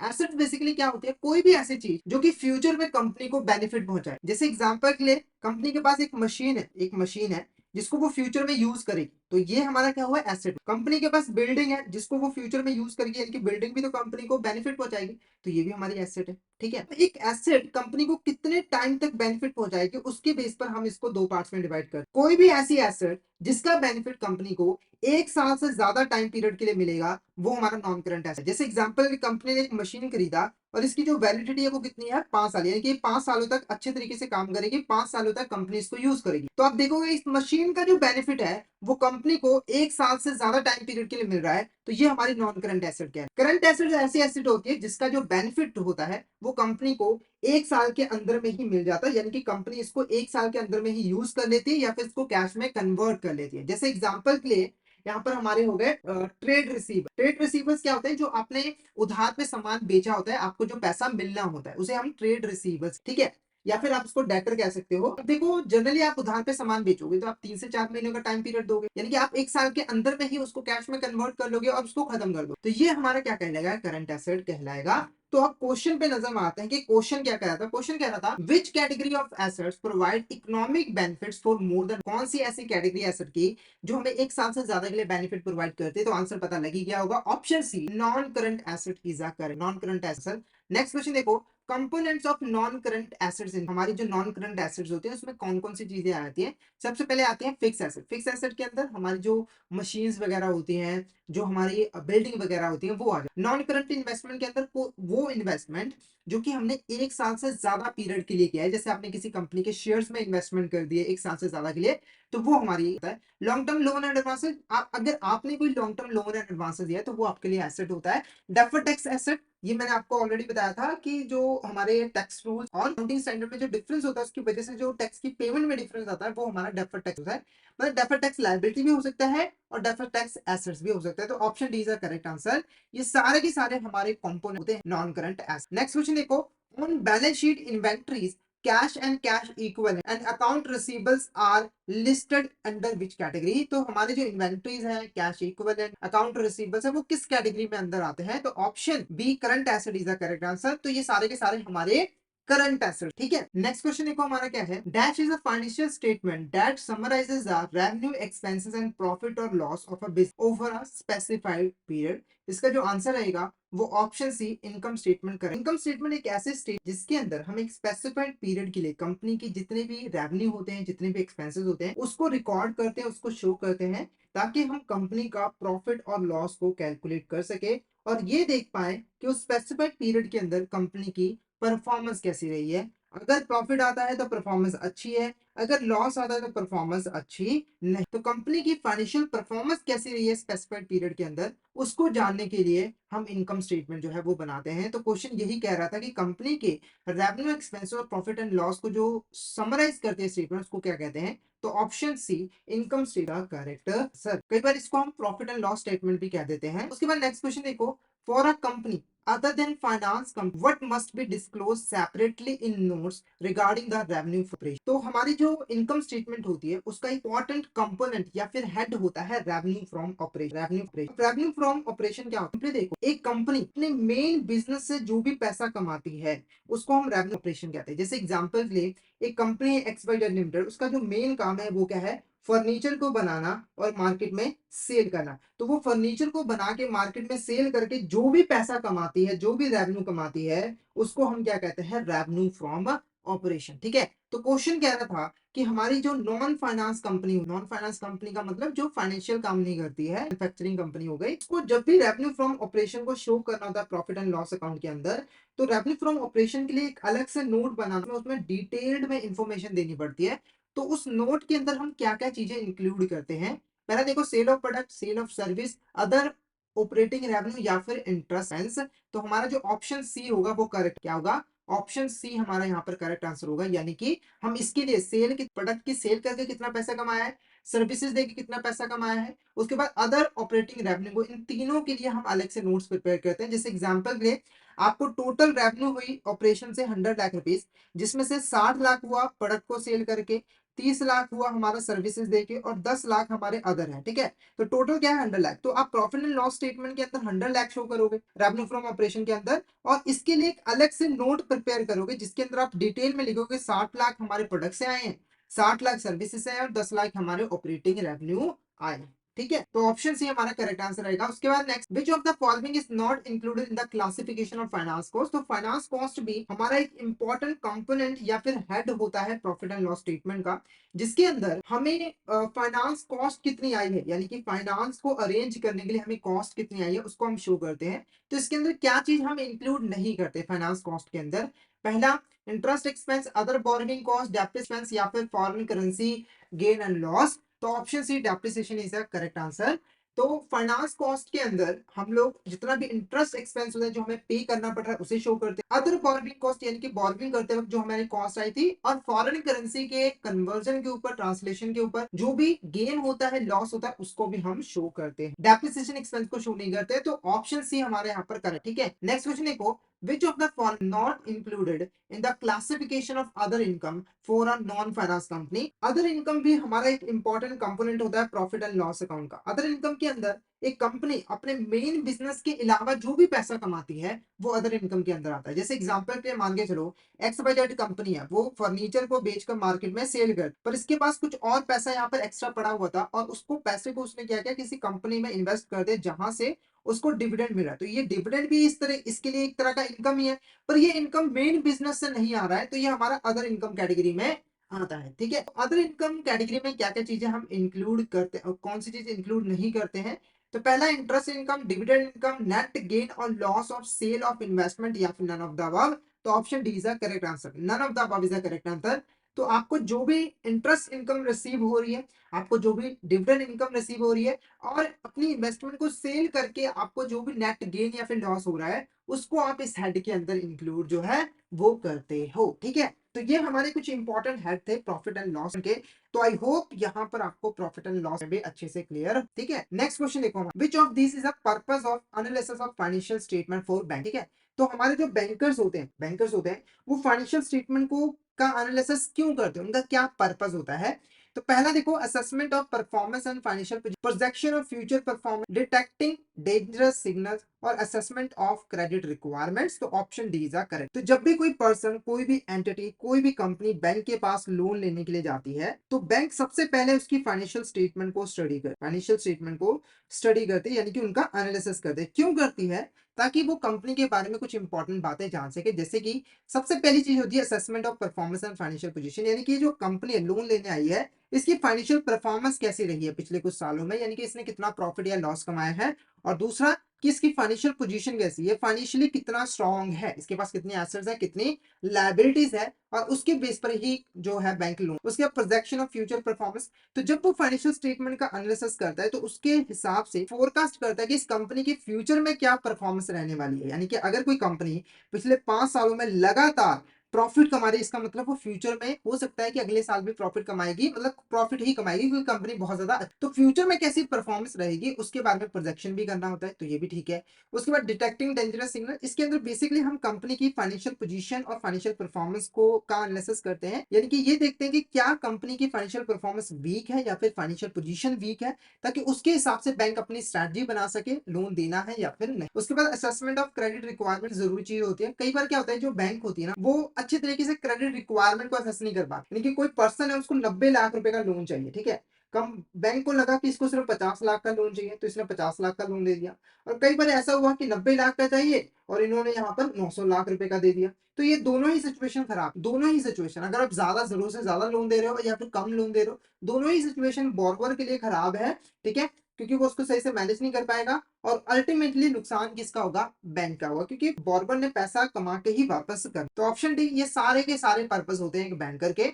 नेक्स्ट देखो क्या है, एक cash flow is the inflow and outflow of cash and cash equivalent where cash and cash equivalent. ठीक है, तो कैश फ्लो क्या होता है, पहले यहाँ पर कैश फ्लो का मतलब समझो। एक ऑर्गेनाइजेशन के अंदर कैश एंड कैश इक्विवेलेंट का जो भी इनफ्लो होता है, जो भी आउटफ्लो होता है, उसको हम कैश फ्लो कहते हैं। तो ये क्वेश्चन पूछा था कि कैश एंड कैश इक्विवेलेंट में हम क्या चीज इंक्लूड करते हैं। पहला cash, bank balance, marketable securities. तो option D all of the above is correct. ठीक है, तो जब भी हम कैश फ्लो स्टेटमेंट की बात करते हैं, जब भी हम कैश फ्लो स्टेटमेंट की बात करते हैं, तो कैश फ्लो स्टेटमेंट हम बेसिकली क्या शो करते हैं कि कंपनी का कैश फ्लो कैसा है, यानी कि कितना कैश इनफ्लो हुआ है और कितना कैश आउटफ्लो हुआ है। ठीक है, जब हम कैश फ्लो स्टेटमेंट को प्रिपेयर करते हैं तो वहां पर जो कैश का मतलब होता है वो कैश एंड कैश इक्विवेलेंट होता है, यानी कि कैश फ्लो स्टेटमेंट के अंदर हम कैश, बैंक बैलेंस और मार्केटेबल सिक्योरिटीज का जो फ्लो रहा है, यानी कि कितना हमारे पास आया है, कितना हमारे पास से गया है, उसको हम यहाँ पर शो करते हैं। तो जब भी हम कैश फ्लो स्टेटमेंट की बात करें और तो वहां पर कैश का मतलब क्या होगा, कैश एंड कैश इक्विवेलेंट, यानी कि कैश, बैंक बैलेंस और मार्केटेबल सिक्योरिटीज की बात जो है वो की जा रही है। तो क्वेश्चन यही पूछ रहा था कि कैश एंड कैश इक्विवेलेंट के अंदर हम क्या शो करते हैं। तो option D all of the above is the correct answer. Next question देखो, dash is a statement that shows the inflows and outflows of cash and cash equivalent during a period and tells us the position of cash at the beginning of that period। एक ऐसी state जिसके अंदर हम cash and cash equivalent का inflow और outflow को show करते हैं स्पेसिफाइड पीरियड के लिए, और ये स्टेटमेंट हमें बताती है कि उस स्पेसिफाइड पीरियड के शुरुआत में कितना कैश और कैश इक्विवेलेंट अवेलेबल था कंपनी के पास, और पीरियड के एंड में कितना cash and cash equivalent available है और चेंज क्या है उसके बारे में पता लगता है। तो option C cash flow statement is answer. तो कैश फ्लो स्टेटमेंट के अंदर हम पर्टिकुलर टाइम पीरियड, चाहे वो 2 महीने हो सकता है, 3 महीने हो सकता है, तो कैश एंड कैश इक्विवेलेंट का जो भी इनफ्लो हुआ है, आउटफ्लो है, उसको शो करते हैं और पता लगाते हैं कि कैश फ्लो में के अंदर क्या चेंज जो है वो हुआ है। ठीक है, हमारा जो कैश एंड कैश इक्विवेलेंट है उसका बैलेंस इंक्रीज हुआ है समय के साथ या फिर डिक्रीज। ठीक है, नेक्स्ट स्टेटमेंट देखो, which of this is a component of cash flow statement, इसमें से कौन सा हमारा यहाँ पर कंपोनेंट होता है कैश का। तो इस क्वेश्चन को करने से पहले मैं आपको यहाँ पर बता दूं कि जो कैश फ्लो स्टेटमेंट किसी भी ऑर्गेनाइजेशन की बनती है ना, उसके हम 3 कंपोनेंट बनाते हैं, यानी कि जो कैश फ्लो स्टेटमेंट है उनको हम 3 पार्ट्स में डिवाइड करते हैं। अब 3 पार्ट्स क्या होते हैं, पहला देखो cash flow from operating activities, cash flow from investing activities, cash flow from financing activities या फिर cash flow from third party. तो option C is the correct answer. तो ये जो तीन है, ये 3 इंपॉर्टेंट कंपोनेंट होते हैं कैश फ्लो स्टेटमेंट्स। ठीक है, और इसके जो कैश इनफ्लो और कैश आउटफ्लो होते हैं उसको हम कैश फ्लो स्टेटमेंट में शो कर। अब ये कंपोनेंट है क्या उसके बारे में यहाँ पर डिस्कस कर ले। ठीक है, तो कैश फ्लो स्टेटमेंट के बारे में मैंने आपको बता दिया कि कैश एंड कैश इक्विवेलेंट का इनफ्लो और आउटफ्लो होता है। ठीक है, तो एक ऑर्गेनाइजेशन के बहुत सारी एक्टिविटीज होती हैं जिसकी वजह से कैश एंड कैश इक्विवेलेंट का इनफ्लो भी होता है और आउटफ्लो होता है, यानी कि कैश या बैंक बैलेंस हमारे पास आता भी है और कैश या बैंक बैलेंस हमारे पास से जाता है। जैसे एग्जांपल पे अगर आपने सेल की है तो सेल करने पे आपके पास कैश आएगा, क्या आएगा, कैश आएगा, यानी कि कैश का इनफ्लो। अगर आपने परचेज किया तो उसकी वजह से आपसे कैश चला जाएगा, यानी कि आउटफ्लो। और ये जितनी भी एक्टिविटीज होती हैं एक ऑर्गेनाइजेशन के अंदर वो मेनली यहाँ पर 3 तरह की एक्टिविटी होती है, operating activity, investing activities and finance. और इन 3 एक्टिविटीज की वजह से ही कैश और कैश इक्विवेलेंट का इनफ्लो और आउटफ्लो है। अब ये एक्टिविटीज है क्या इसके बारे में थोड़ा डिस्कस कर लेते हैं। सबसे पहले बात करते हैं ऑपरेट। ठीक है, तो किसी भी बिजनेस की जो मेन एक्टिविटीज होती हैं, ठीक है, उसको हम ऑपरेटिंग एक्टिविटीज कहते हैं। जैसे एग्जांपल के लिए एक कंपनी है, वो यहाँ पर क्या करती है, फर्नीचर को बनाकर मार्केट में सेल कर। ठीक है, अब देखो फर्नीचर को बनाना, उसको मार्केट में सेल करना, इस यहाँ तक जो भी एक्टिविटीज की गई है वो हमारी ऑपरेटिंग एक्टिविटीज कहलाती है। और इस एक्टिविटी की वजह से जो भी कैश एंड कैश का इनफ्लो आउटफ्लो होता है उसको हम इस हेड के अंदर शो। जैसे एग्जांपल के लिए फर्नीचर को बनाने के लिए सबसे पहले आपने रॉ मटेरियल परचेज किया होगा। ठीक है, रॉ मटेरियल परचेज किया तो इससे क्या हुआ होगा, कैश आउटफ्लो हुआ होगा। क्या होगा, कैश आउटफ्लो हुआ होगा। तो इसको हम कहाँ पे शो करेंगे। उसके बाद आपने क्या हुआ, आप रॉ मटेरियल से फर्नीचर बनाया होगा जिसके लिए आपने वेजेस पे की होंगी। ठीक है, तो ये जो वेजेस हैं वो भी हमारे ऑपरेटिंग एक्टिविटीज के अंदर आएगी क्योंकि इससे भी हमारा कैश आउटफ्लो होगा। ठीक है, उसके बाद आपने फाइनली बना के उसको सेल कर दिया, तो सेल करने से आपके पास कैश आया, तो ये भी जो एक्टिविटी है वो हमारी ऑपरेटिंग के ही। ठीक है, तो cash flow from operating activities के अंदर वो सारे कैश फ्लो इनफ्लो आते हैं जो कि हमारे मेन बिजनेस के साथ रिलेटेड होती है, प्राइमरी एक्टिविटीज के साथ रिलेटेड। ठीक है, उसके बाद सेकंड कंपोनेंट हमारा कैश फ्लो फ्रॉम इन्वेस्टिंग। ठीक है, अब इन्वेस्टिंग एक्टिविटीज क्या होती है, तो कंपनीज ना यहाँ पर इन्वेस्ट भी करती है। इन्वेस्ट करने का मतलब कि जो लॉन्ग टर्म एसेट्स में कंपनी इन्वेस्ट करती है, जैसे कंपनी ने यहाँ पर कोई भी मशीन परचेज कर ली है, कंपनी ने कोई भी यहाँ पर बिल्डिंग परचेज, तो ये सारी एक्टिविटीज हमारी इन्वेस्टिंग एक्टिविटीज के अंदर आती है और इससे जो कैश आउटफ्लो इनफ्लो होता है वो हमारा इस हेड के अंदर वो शो किया जाता है। तो सिंपल भाषा में जब कंपनी किसी भी लॉन्ग टर्म में इन्वेस्टमेंट करती है, ठीक है, लॉन्ग टर्म एसेट में इन्वेस्टमेंट करती है या फिर डिस इन्वेस्टमेंट करती है, तो वो सारा जो कैश इनफ्लो आउटफ्लो होता है वो इस हेड के अंदर आता है। जैसे एग्जांपल के लिए कंपनी ने एक मशीन परचेज की है तो इससे क्या होगा, कैश आउटफ्लो होगा, ठीक है, तो ये हमारा इसके अंदर आएगा। उसके बाद कंपनी ने एक मशीन को सेल किया है तो ये हमारा क्या है, डिस इन्वेस्टमेंट हुआ, है ना, तो इससे जो पैसा आएगा उसको हम इस हेड के अंदर शो करेंगे। उसके बाद नेक्स्ट हेड होता है हमारा कैश फ्लो फ्रॉम फाइनेंसिंग। अब ये क्या होता है, तो सिंपली देखो, इन्वेस्ट करने के लिए, ऑपरेटिंग एक्टिविटीज को करने के लिए जो हमारी कंपनी है उसको फंड्स की जरूरत पड़ती है, क्या करती है, फंड्स की जरूरत पड़ती है, और इस फंड्स को अरेंज करने के लिए कंपनी जो भी एक्टिविटीज करती है वो हमारा फाइनेंस कहलाता है। जैसे एग्जांपल के कंपनी ने यहाँ पर शेयर्स इशू किए, 50 लाख रुपए के शेयर्स इशू किए ताकि उसको 50 लाख रुपए मिल सके, तो ये एक्टिविटी हमारी फाइनेंसिंग एक्टिविटीज के अंदर आएगी और इससे जो पैसा हमारे पास होगा यानी कि जो कैश इनफ्लो होगा उसको हम इस एक्टिविटी, इस हेड के अंदर जो है वो शो करेंगे, ठीक है। उसके बाद ऐसे ही एक और यहाँ पर मान के चलो डिबेंचर इशू किए तो इससे भी कैश इनफ्लो हुआ है, ये भी हमारी फाइनेंसिंग एक्टिविटीज है जहां से हमने फंड रेज किया है तो उसको भी हम फाइनेंसिंग एक्टिविटीज जो है वो कर देंगे। तो तीन इंपॉर्टेंट कंपोनेंट के अंदर जितने भी कैश इनफ्लो आउटफ्लो होते हैं उसको हम यहाँ पर शो अलग अलग तरीके से और हमारी कैश जो है वो प्रिपेयर। तो आई होप आपको ये तीनों कंपोनेंट आ गए होंगे। काफी इंपॉर्टेंट कैश फ्लो स्टेटमेंट को समझने के लिए ये तीनों कंपोनेंट काफी ज्यादा, ठीक है। नेक्स्ट क्वेश्चन देखो, which of the following is a benefit of cash flow statement, इसमें से कौन सा हमारा बेनिफिट होता है कैश फ्लो स्टेटमेंट का। पहला, असेसिंग लिक्विडिटी एंड सॉल्वेंसी, तो ये आप जब कैश फ्लो स्टेटमेंट को स्टडी करते हो ना तो आपको पता लग जाता है कि कंपनी की लिक्विडिटी कैसी है, यानी कि उसके पास कितना कैश अवेलेबल है अपनी फाइनेंशियल ऑब्लिगेशन को फुलफिल करने के लिए, जिससे हमें ये भी पता लग जाता है कि वो सॉल्वेंट रहेगी या फिर नहीं। उसके बाद मैनेजिंग कैश भी सही है, कैश फ्लो स्टेटमेंट से आपको पता लग रहा है कि कैश कहाँ से आ रहा है, कैश कहाँ पे जा रहा है, तो हम एफिशिएंटली उसको मैनेज कर सकते हैं। उसके बाद इवैल्यूएट ऑपरेटिंग परफॉर्मेंस, तो जो ऑपरेटिंग परफॉर्मेंस रही है कि हम अपने बिजनेस ऑपरेशन तरीके से परफॉर्म कर रहे हो उसको भी हम इवैल्यूएट हैं।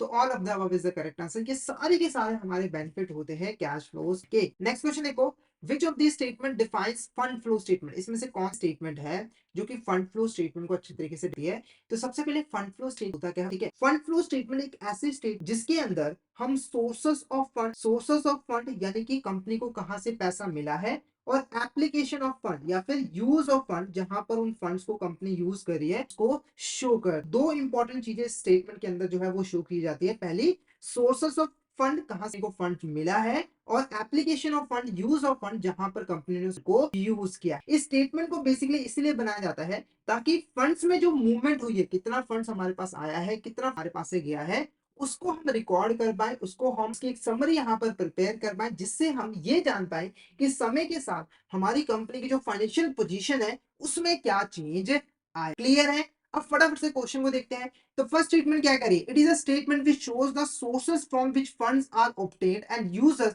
To which fund are put, यानी कि स्टेटमेंट है हमें बताती है कि कंपनी ने कहां से फंड्स को अरेंज किया है, ऑब्टेन किया है और उस फंड्स को उसने कहां पे यूज किया है उसके बारे में बताया। तो ये स्टेटमेंट बिल्कुल डिफाइन कर रही है। उसके बाद it shows inflow and outflow of funds और assets of a company, company के जो फंड्स है, और फंड्स का मतलब यहाँ पर सिर्फ और सिर्फ कैश नहीं है बल्कि हमारी करंट एसेट्स, करंट लायबिलिटीज भी इसके अंदर आ जाती हैं, ठीक है। तो जो भी आउटफ्लो और इनफ्लो हुआ है कंपनी के अंदर फंड्स का उसको रिकॉर्ड कर दिया, बिल्कुल सही है। उसके बाद it explain the financial position of an enterprises changes over a period of time, तो पीरियड ऑफ टाइम के अंदर हमारी कंपनी की जो फाइनेंशियल पोजीशन है उसमें क्या चेंज आया है उसको भी एक्सप्लेन करने का काम जो है वो करती है। तो all of the above is the correct, all of the above is the correct answer. ये सभी के सभी जो स्टेटमेंट है वो फंड फ्लो स्टेटमेंट को अच्छे तरीके से डिफाइन जो है वो है। क्लियर है। नेक्स्ट क्वेश्चन देख, next question, which of the following is considered as source of fund in the statement, इसमें से कौन सा हमारा सोर्स ऑफ फंड है।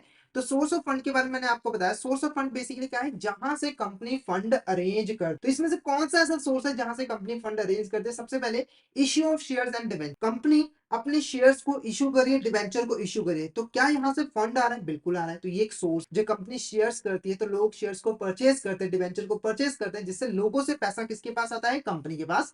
तो एक इंपॉर्टेंट सोर्स ऑफ फंड है और लॉन्ग टर्म सोर्स ऑफ। उसके बाद है रिडम्पशन, आपने ना डिबेंचर को रिडीम कर लिया, रिडीम करने का मतलब है कि आपने डिबेंचर को बेचा था और उसको आपने वापस खरीद लिया। जब आप वापस खरीद रहे हो तो क्या आपके पास पैसा आ रहा है कि आपसे पैसा जा रहा है? आपके पास से पैसा जा रहा है, क्योंकि आप जब वापस डिबेंचर खरीदोगे तो आपको पैसा पब्लिक को वापस करना पड़ेगा। तो ये क्या है? यूज ऑफ फंड है, एप्लीकेशन ऑफ फंड है, ना कि सोर्स। उसके बाद है long term loan from bank. आपने लॉन्ग टर्म लोन लिया है बैंक से, तो ये भी हमारा source. Sale of fix asset, आपने अपनी फिक्स एसेट्स को सेल कर दिया, सेल करने से पैसा आया है, तो ये हमारा, ठीक है। तो हमारा पहला, तीसरा और चौथा, पहला, तीसरा और चौथा, यानी कि ऑप्शन ए हमारा होगा करेक्ट आंसर होगा। ऑप्शन ए हमारा करेक्ट आंसर रहे। नेक्स्ट क्वेश्चन देखो, which of the following is not considered an application of funds in the fund statement? तो एप्लीकेशन ऑफ फंड कौन सा नहीं कहलाता है? तो एप्लीकेशन ऑफ फंड का मतलब समझा है जहां पर हम फंड्स को यूज करते हैं। तो कौन सा एप्लीकेशन ऑफ फंड है? पहला है decrease of equity. Decrease of equity का मतलब क्या है कि आपके पास पहले 100 लाख के इक्विटी शेयर्स थे, उसके बाद आपके 90 लाख के इक्विटी शेयर्स रह गए, यानी कि आपने क्या किया है, 10 लाख के जो इक्विटी शेयर्स है उनको वापस ले लिया, उनको बायबैक कर लिया है। तो इसका मतलब ये क्या है? हमारा एप्लीकेशन ऑफ फंड है, क्योंकि आप जब बाय बैक करोगे तो पैसे तो वापस करने पड़ेंगे। तो ये हमारा एप्लीकेशन ऑफ फंड है। Increase in reserve, increase in reserve का मतलब है कि आपके पास जो पहले सेविंग से रिजर्व थी वो 50 लाख की थी, पर बाद में वो 60 लाख की होगी, तो 10 लाख ये क्या है? ये हमारा एप्लीकेशन ऑफ फंड है, क्योंकि आपने फंड को रिजर्व में अप्लाई कर दिया, यानी कि रिजर्व के लिए यूज कर लिया, तो ये भी एप्लीकेशन। उसके बाद decrease in long term borrowing, आपने लोन लिया हुआ था लॉन्ग टर्म के लिए, आपने उसकी पेमेंट कर दी, तो पेमेंट किया, तो ये भी एप्लीकेशन ऑफ फंड है। उसके बाद decrease in non current assets, आपकी जो करंट नॉन करंट एसेट्स थी वो डिक्रीज हो गई है।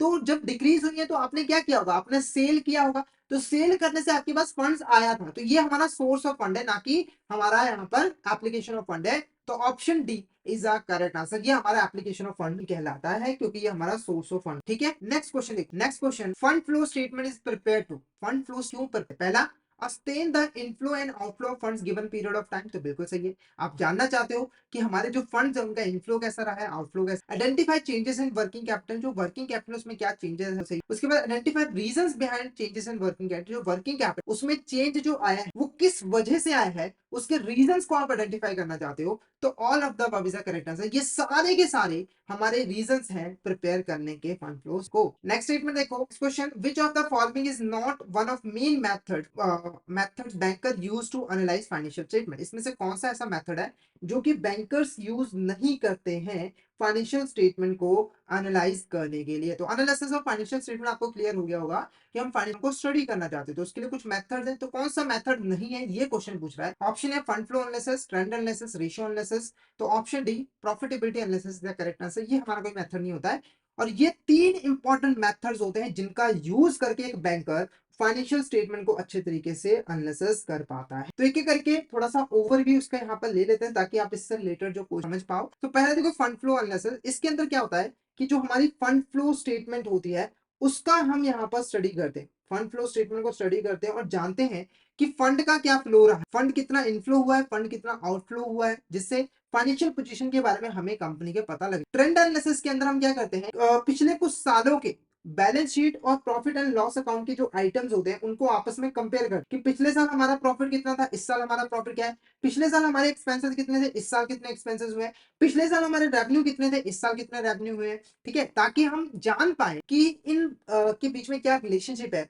और आगे क्या यहाँ पर चांसेस रहने वाले हैं। उसके बाद नेक्स्ट आता है रेशियो एनालिसिस। रेशियो एनालिसिस के अंदर हम क्या करते हैं, तो जो हमारी बैलेंस शीट की आइटम्स हो, हमारी जो बैलेंस शीट की, फाइनेंस की, प्रॉफिट एंड लॉस स्टेटमेंट की जो भी आइटम्स होती हैं, ठीक है, जैसे करंट एसेट हो गया, करंट लायबिलिटी हो गया, नॉन करंट एसेट हो गया, नॉन करंट लायबिलिटी हो गया, इन आइटम का यूज करके हम कुछ रेशियोज कैलकुलेट करते हैं जिनको हम करंट रेशियो, जिनको हम अकाउंटिंग रेशियोज कहते हैं, और इन रेशियोज की इंटरप्रिटेशन से हम फाइनेंशियल स्टेटमेंट का, जब हम रेशियो एनालिसिस के बारे में पढ़ेंगे तो इसके एग्जांपल के साथ समझेंगे तो आपको और अच्छे से क्लियर हो जाएगा, ठीक है। नेक्स्ट क्वेश्चन हमारा रिलेटेड है फंड फ्लो एनालिसिस के साथ। In fund flow analysis total sources of funds are categorized long term and short term. Similarly, the total users are categorise long term. पहले यहाँ तक कि फंड फ्लो एनालिसिस के अंदर जो हमारे टोटल सोर्सेस होते हैं फंड्स के, जहां से हमें फंड रिसीव होता है, उसको हम दो कैटेगरी में डिवाइड कर सकते हैं, एक है long term sources of fund, एक short term sources of fund. Similarly जो टोटल यूजर्स होते हैं कि हम फंड को जहां अप्लाई करते हैं उसको भी हम दो कैटेगरी में डिवाइड कर सकते हैं, एक होता है लॉन्ग टर्म और एक होता है short. If the short term sources are more than short term users, correspondingly long term users are more than long term source indicate, अगर हमारे जो शॉर्ट टर्म सोर्सेज है वो शॉर्ट टर्म यूजर्स से ज्यादा है, आपके पास सोर्सेस पैसा ज्यादा है शॉर्ट टर्म के लिए, पर यूज आप कम कर पा रहे हो, आपको ज्यादा जरूरत नहीं पड़ रही है, या फिर लॉन्ग टर्म यूसेज आपकी ज्यादा है पर जो सोर्सेज है, मतलब कि आप यूज ज्यादा करो पर पैसा आपके पास कम है, तो वो क्या इंडिकेट करता है? पहला, potential diversion of working capital fund, mismatch in maturity of asset and liability, increase financial flexibility, या फिर नन ऑफ द अबव। तो ऑप्शन है potential diversion of working capital is correct. इसका मतलब सिंपल सा ये है कि आप यहाँ पर शॉर्ट टर्म फंड सोर्सेज, जो शॉर्ट टर्म फंड सोर्सेज है, उस पैसे को आप लॉन्ग टर्म यूज कर रहे हो, यानी कि आपने यहाँ पर पैसा अरेंज किया short term source. Short term source का मतलब कि आपने जल्दी ही उसकी पेमेंट यहाँ पर करनी है, पर आपने उस पैसे को कहाँ पे इन्वेस्ट कर दिया? आपने उसको एक लॉन्ग टर्म एसेट में इन्वेस्ट कर दिया। इसको हम डिवर्जन ऑफ वर्किंग कैपिटल, ठीक है। वर्किंग कैपिटल का जिनको मतलब नहीं पता उनको बता दूं, वर्किंग कैपिटल का मतलब वो कैपिटल जो हमें डे टू डे एक्टिविटीज को परफॉर्म करने के लिए चाहिए होती है, जैसे वेजेस पे करना, चाय पानी के ऊपर खर्च करना, ये हमारा वर्किंग कैपिटल कहलाता है। तो शॉर्ट टर्म फंड से, जो शॉर्ट टर्म सोर्सेज जो हम फंड्स यूज करते हैं, वो वर्किंग कैपिटल के लिए फंड अरेंज कर, जब हम short term sources fund arrange करके उसको लॉन्ग टर्म एसेट में इन्वेस्ट कर रहे हैं, तो हमने क्या किया है? वर्किंग कैपिटल फंड्स को, वर्किंग कैपिटल फंड का डिवर्जन कर दिया है, ठीक है। तो ऑप्शन ए हमारा यहाँ पर क्या होगा? Correct, option A is correct sir. Next question देखो यहाँ पर, next question, in trend analysis what type of information do banker compare over time. तो जो हमारा ट्रेंड एनालिसिस टेक्निक होता है, इसके बारे में मैंने आपको बताया था कि पिछले कुछ सालों के जो आइटम्स है बैलेंस शीट और प्रॉफिट एंड लॉस स्टेटमेंट के, उसको हम कंपेयर करते हैं कि इस साल कितना है, अगले साल कितना होगा, ठीक है। तो क्या कंपेयर किया जाता है? Only ratios calculate from financial statement. तो ट्रेंड एनालिसिस जो रेशियोज होते हैं, जो फाइनेंशियल स्टेटमेंट हम कैलकुलेट करते हैं, उसको हम कंपेयर करते हैं, या फिर balance sheet and income state lines item, balance sheet और इनकम की जो आइटम्स होती है उनको कंपेयर, या फिर industry benchmark and competitor performance, macro economic indicator and market trend. तो ऑप्शन बी करेक्ट आंसर। तो ट्रेंड एनालिसिस के अंदर over the time balance sheet और इनकम स्टेटमेंट की जो आइटम्स हैं उनको आप कंपेयर करते हैं, उनके बीच में जो रिलेशनशिप होता है उसको फाइंड आउट करते हैं, और फ्यूचर में क्या चांसेस हैं फाइनेंशियल परफॉर्मेंस के, फाइनेंशियल पोजीशन के, वो आप यहाँ पर कैलकुलेट कर हो, ठीक है। नेक्स्ट क्वेश्चन देखो, ratio analysis is a financial analysis technique that involve. Ratio analysis एक फाइनेंशियल टेक्निक है, इसके अंदर हम क्या करते हैं? तो मीनिंग मैंने आपको यहाँ पर बताया, इसका जो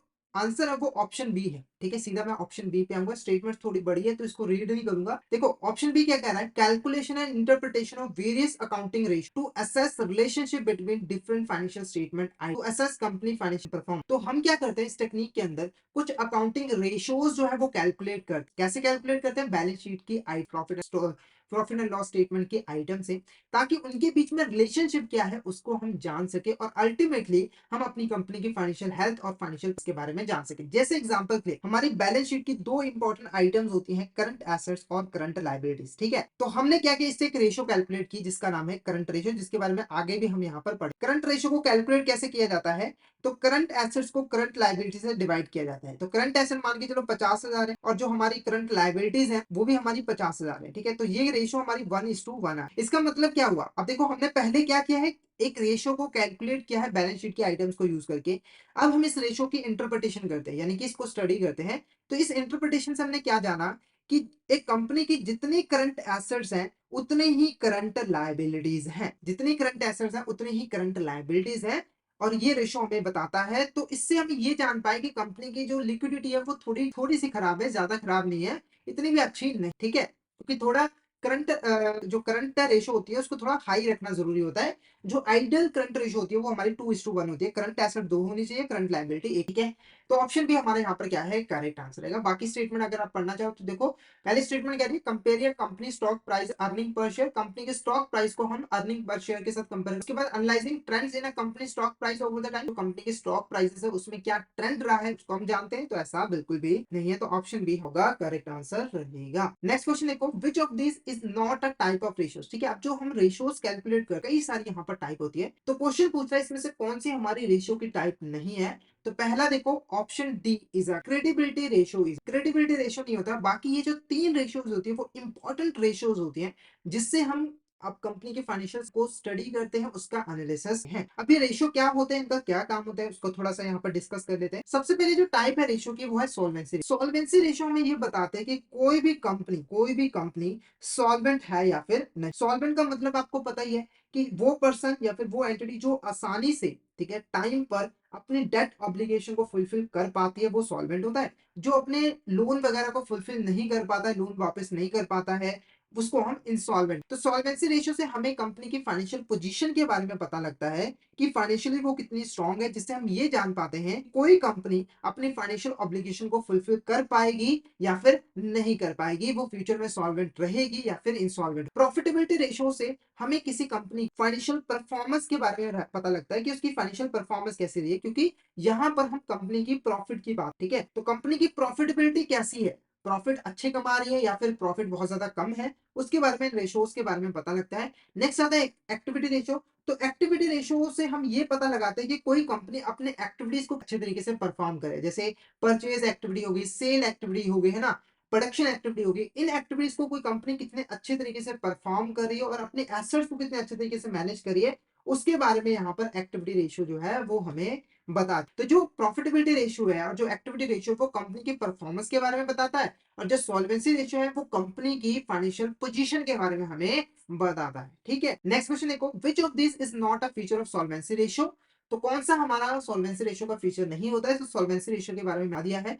पहली स्टेटमेंट देखो, it provides insight into company's capacity to repay its debt and meets its financial obligation. तो ये जो रेशियोज होती है वो हमें बताती है कंपनी की कैपेसिटी के बारे में कि वो अपने डेट और फाइनेंशियल ऑब्लिगेशन को फुलफिल कर पाएगी या फिर नहीं कर पाएगी। सिंपल भाषा में वो सॉल्वेंट रह पाएगी या फिर नहीं रह। उसके बाद it indicates that financial stability of a company by assessing ability to sustain its operation in long term. इस रेशियो से हमें कंपनी की फाइनेंशियल स्टेबिलिटी के बारे में पता लगता है कि वो फ्यूचर में कितनी स्टेबल रह पाएगी। हम कैसे पता लगाते हैं, जनरली ये देख के कि वो लॉन्ग टर्म में अपने ऑपरेशन को परफॉर्म कर पाएगी या फिर नहीं। उसके बाद this ratios are often used by creditor lender to evaluate the creditworthiness of a company. जब कोई क्रेडिटर और लेंडर किसी कंपनी को लोन देना चाहता है, इन्वेस्ट करना चाहता है, तो वो कंपनी की क्रेडिट वर्दीनेस को चेक करने के लिए इन रेशियोज का यूज करता है। तो ये भी हमारा यहाँ पर फीचर है। Next, it helps in determine the financial performance of a business at the end of accounting period.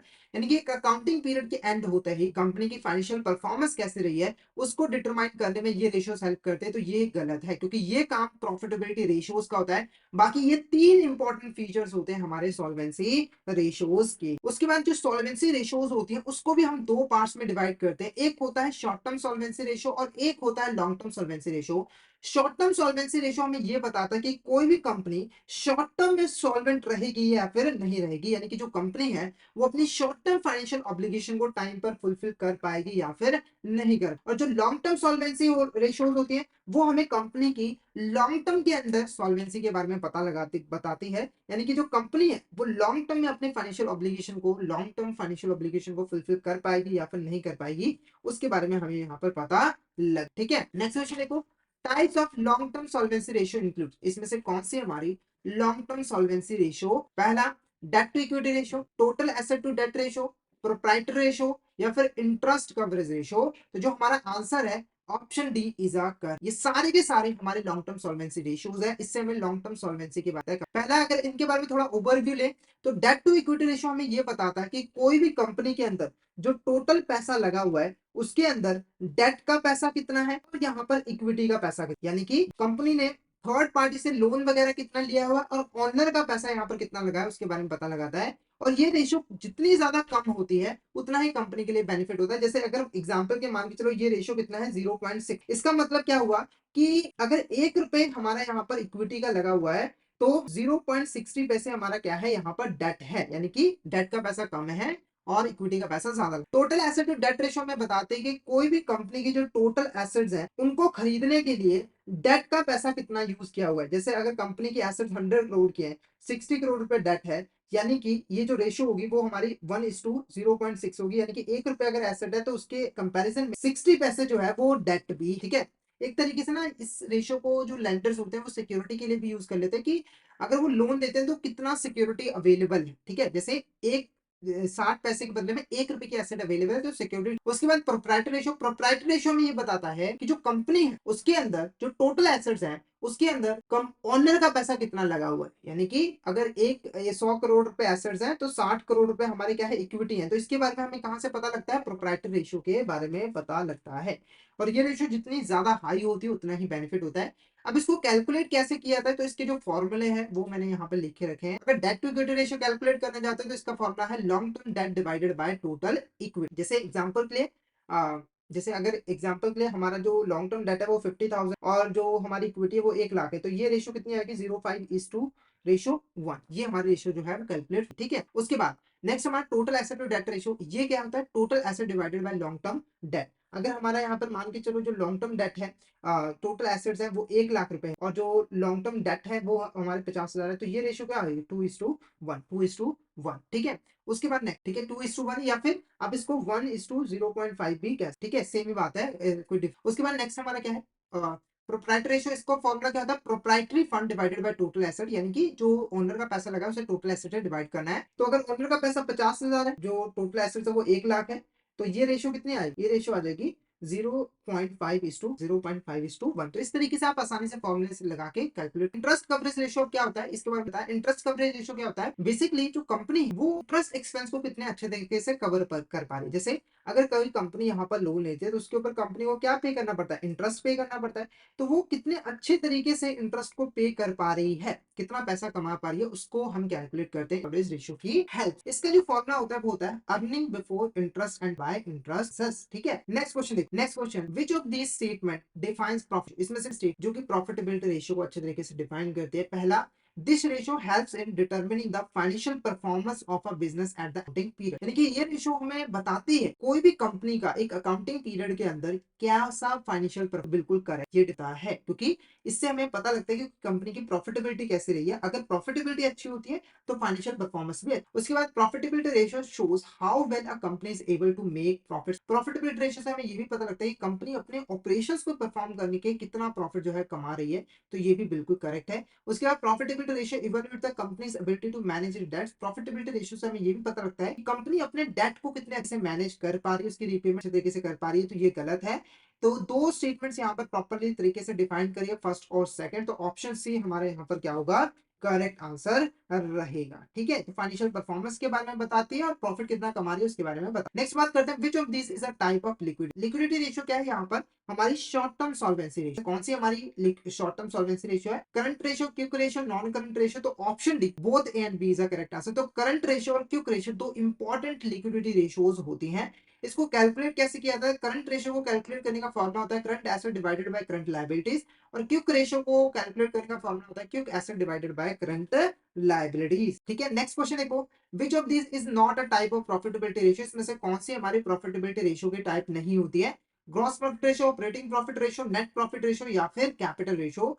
तो option D capital ratio is the correct answer. ये तीन इंपॉर्टेंट टाइप्स होती है हमारी प्रॉफिटेबिलिटी। अब इनका काम क्या होता है, सबसे पहले बात करते हैं ग्रॉस प्रॉफिट रेशियो का। तो ग्रॉस प्रॉफिट रेशियो से हमें ये पता लगता है कोई भी कंपनी अपने जो ट्रेडिंग ऑपरेशंस है, यानी कि जो सेल परचेज के ऑपरेशंस है, उनको कितने अच्छे तरीके से जो है वो कर, ठीक है। ऑपरेटिंग प्रॉफिट्स रेशियो से हमें ये पता लगता है कि कंपनी अपने मेन बिजनेस ऑपरेशंस है, यानी कि जिस चीज का वो काम करती है उस ऑपरेशन ने अच्छे तरीके से करी है और उससे कितना प्रॉफिट कमा रही है। नेट प्रॉफिट से हमें पता लगता है कि कोई कंपनी अपने ओवरऑल जो बिजनेस एक्टिविटीज है उसको कितने अच्छे तरीके से परफॉर्म जो है वो कर रही है और प्रॉफिट कमा रही है। तो ये बताए कि ट्रेडिंग एक्टिविटीज के बारे में, ये बताए कि जो ओवरऑल मेन बिजनेस एक्टिविटीज है, और ये जो है सारी की सारी जो एक्टिविटीज बिजनेस के अंदर परफॉर्म की जा रही है, चाहे वो बिजनेस के साथ रिलेटेड है या फिर कोई और पर्पस है, उसको कितने एफिशिएंटली हम परफॉर्म करें उसके बारे में पर बताता है। अब इसको कैसे कैलकुलेट किया जाता है, तो इसका फॉर्मूला है, ग्रॉस प्रॉफिट को कैलकुलेट करने का फॉर्मूला है gross profit divided by net sales into 100। Operating profit ratio को कैलकुलेट करने का formula operating profit divided by net sales into 100। Net profit को कैलकुलेट करने का फॉर्मूला है net profit divided by net sales into 100। और ये जो रेशियो आती है वो परसेंटेज में आती है, जैसे 10% है, 20% है, 30% है, ठीक है। नेक्स्ट क्वेश्चन देखो, एक्टिविटी और turnover ratio primarily used to measure. जो एक्टिविटी और टर्नओवर रेशियो वो प्राइमरली क्या मेजर करते हैं, पहला profitability of a company, liquidity of a company, solvency of a company या फिर efficiency in asset management. Option D efficiency in asset management is. तो इसका मैंने आपको मतलब बताया था कि एक्टिविटी रेशियो से हमें पता लगता है कि कोई कंपनी अपनी एक्टिविटीज को कितने अच्छे तरीके से परफॉर्म करे, यानी कि उसकी जो एसेट्स है उसको कंपनी कितने अच्छे तरीके से यूज कर रही है उसके बारे में हमें पता लगता है। तो एफिशिएंसी इन एसेट मैनेजमेंट हमारा क्या होगा, करेक्ट आंसर होगा। और इसको ही मेजर करने के लिए टर्नओवर रेशियोज का यूज जो है वो किया जाता है, ठीक है। नेक्स्ट क्वेश्चन हमारा देखो, which of this is not a turnover ratio, मतलब कि इसमें से कौन सी हमारी टर्नओवर रेशियो की टाइप नहीं है। पहला working capital turnover ratio, stock turnover ratio, debtor turnover ratio या फिर सेल्स रिटर्न रेशियो। तो option D sales return ratio is sir. अब इसको कैसे यहाँ पर कैलकुलेट किया था उसके बारे में बता दूं। वर्किंग कैपिटल टर्नओवर रेशियो को कैलकुलेट किया था नेट सेल्स को वर्किंग कैपिटल से डिवाइड करके। स्टॉक टर्नओवर रेशियो को कैलकुलेट करने के लिए हम कॉस्ट ऑफ गुड्स सोल्ड को एवरेज इन्वेंटरी के साथ डिवाइड करते हैं। और डेटर टर्नओवर रेशियो को कैलकुलेट करने के लिए हम नेट क्रेडिट सेल्स को एवरेज अकाउंट रिसीवर्स के साथ डिवाइड करते हैं। ठीक है, तो ये सारे फॉर्मुलाज हैं, ये आप यहाँ पर याद कर लीजिएगा और इससे रिलेटेड क्वेश्चंस आपसे पूछे जाएंगे। नेक्स्ट क्वेश्चन देखो, what is the definition of a related party transaction according to Indian AS 24। अगर हम इंडियन एएस 24 की बात करें तो रिलेटेड पार्टी ट्रांजेक्शन का क्या, पहला, any transaction between a company and its employees, any transaction involves sale of goods or service between, या फिर any transfer of resources services obligation between a reporting entity and a related entity regardless of price, या फिर any transaction involving financial between company and its investor। तो option C, any transfer of resources service obligation between a reporting entity and related party regardless of price is a correct. ठीक है, तो जब भी एक reporting entity और related party के बीच कोई भी रिसोर्सेज का, सर्विसेज का, ऑब्लिगेशन का ट्रांसफर होता है जिसमें प्राइस को कम किया जाता है, तो वो हमारा कहलाता है रिलेटेड ट्रांसफर। अब बात करते हैं कि रिपोर्टिंग एंटिटी और रिलेटेड पार्टी क्या होता है। सबसे पहले अगर हम रिपोर्टिंग एंटिटी की बात करें तो ये वो एंटिटी है जो कि फाइनेंशियल स्टेटमेंट्स को प्रिपेयर करती है और उसको रिपोर्ट कर, जैसे एग्जांपल के लिए XYZ कंपनी है, वो अपनी फाइनेंशियल स्टेटमेंट को यहाँ पर प्रिपेयर करती है ताकि उसको रिपोर्ट कर पाए, तो ये क्या है, हमारा रिपोर्टिंग है। ठीक है, उसके बाद बात करते हैं रिलेटेड पार्टी। रिलेटेड पार्टी कौन होता है, वो एक ऐसी एंटिटी या फिर पर्सन जो कि रिपोर्टिंग एंटिटी के साथ रिलेटेड होता है। जैसे अगर मान के चलो इसका XYZ लिमिटेड कंपनी का एक रिलेटेड पर्सन है बी, ठीक है, मतलब कि कोई तो यहाँ पर रिलेशन है, इसका पूरा का पूरा कंट्रोल है कंपनी के ऊपर, मान के चलो, तो ये रिलेटेड पार्टी हो गया, तो ये हमारा क्या कहलाता है, रिलेटेड पार्टी कहलाता है। अब किसी को रिलेटेड पार्टी मानना है या फिर नहीं मानना है तो इसकी कुछ कंडीशंस होती है, अगले क्वेश्चन के हेल्प से समझेंगे। तो नेक्स्ट क्वेश्चन हमारा क्या है, related party is a person और that is related to entity that is preparing financial statement. तो रिलेटेड पार्टी वो पर्सन होता है या फिर एंटिटी होती है जो कि रिपोर्टिंग एंटिटी के साथ रिलेटेड होती है, यानी कि वो एंटिटी जो कि फाइनेंशियल स्टेटमेंट को प्रिपेयर कर। What are the specific condition that make a person or close family member a related party to, वो कौन सी कंडीशन है जो कि एक पर्सन को, पर्सन का मतलब यहाँ पर क्या है, नॉर्मल ह्यूमन बीइंग को एक रिलेटेड पार्टी बना देती है रिपोर्टिंग एंटिटी का।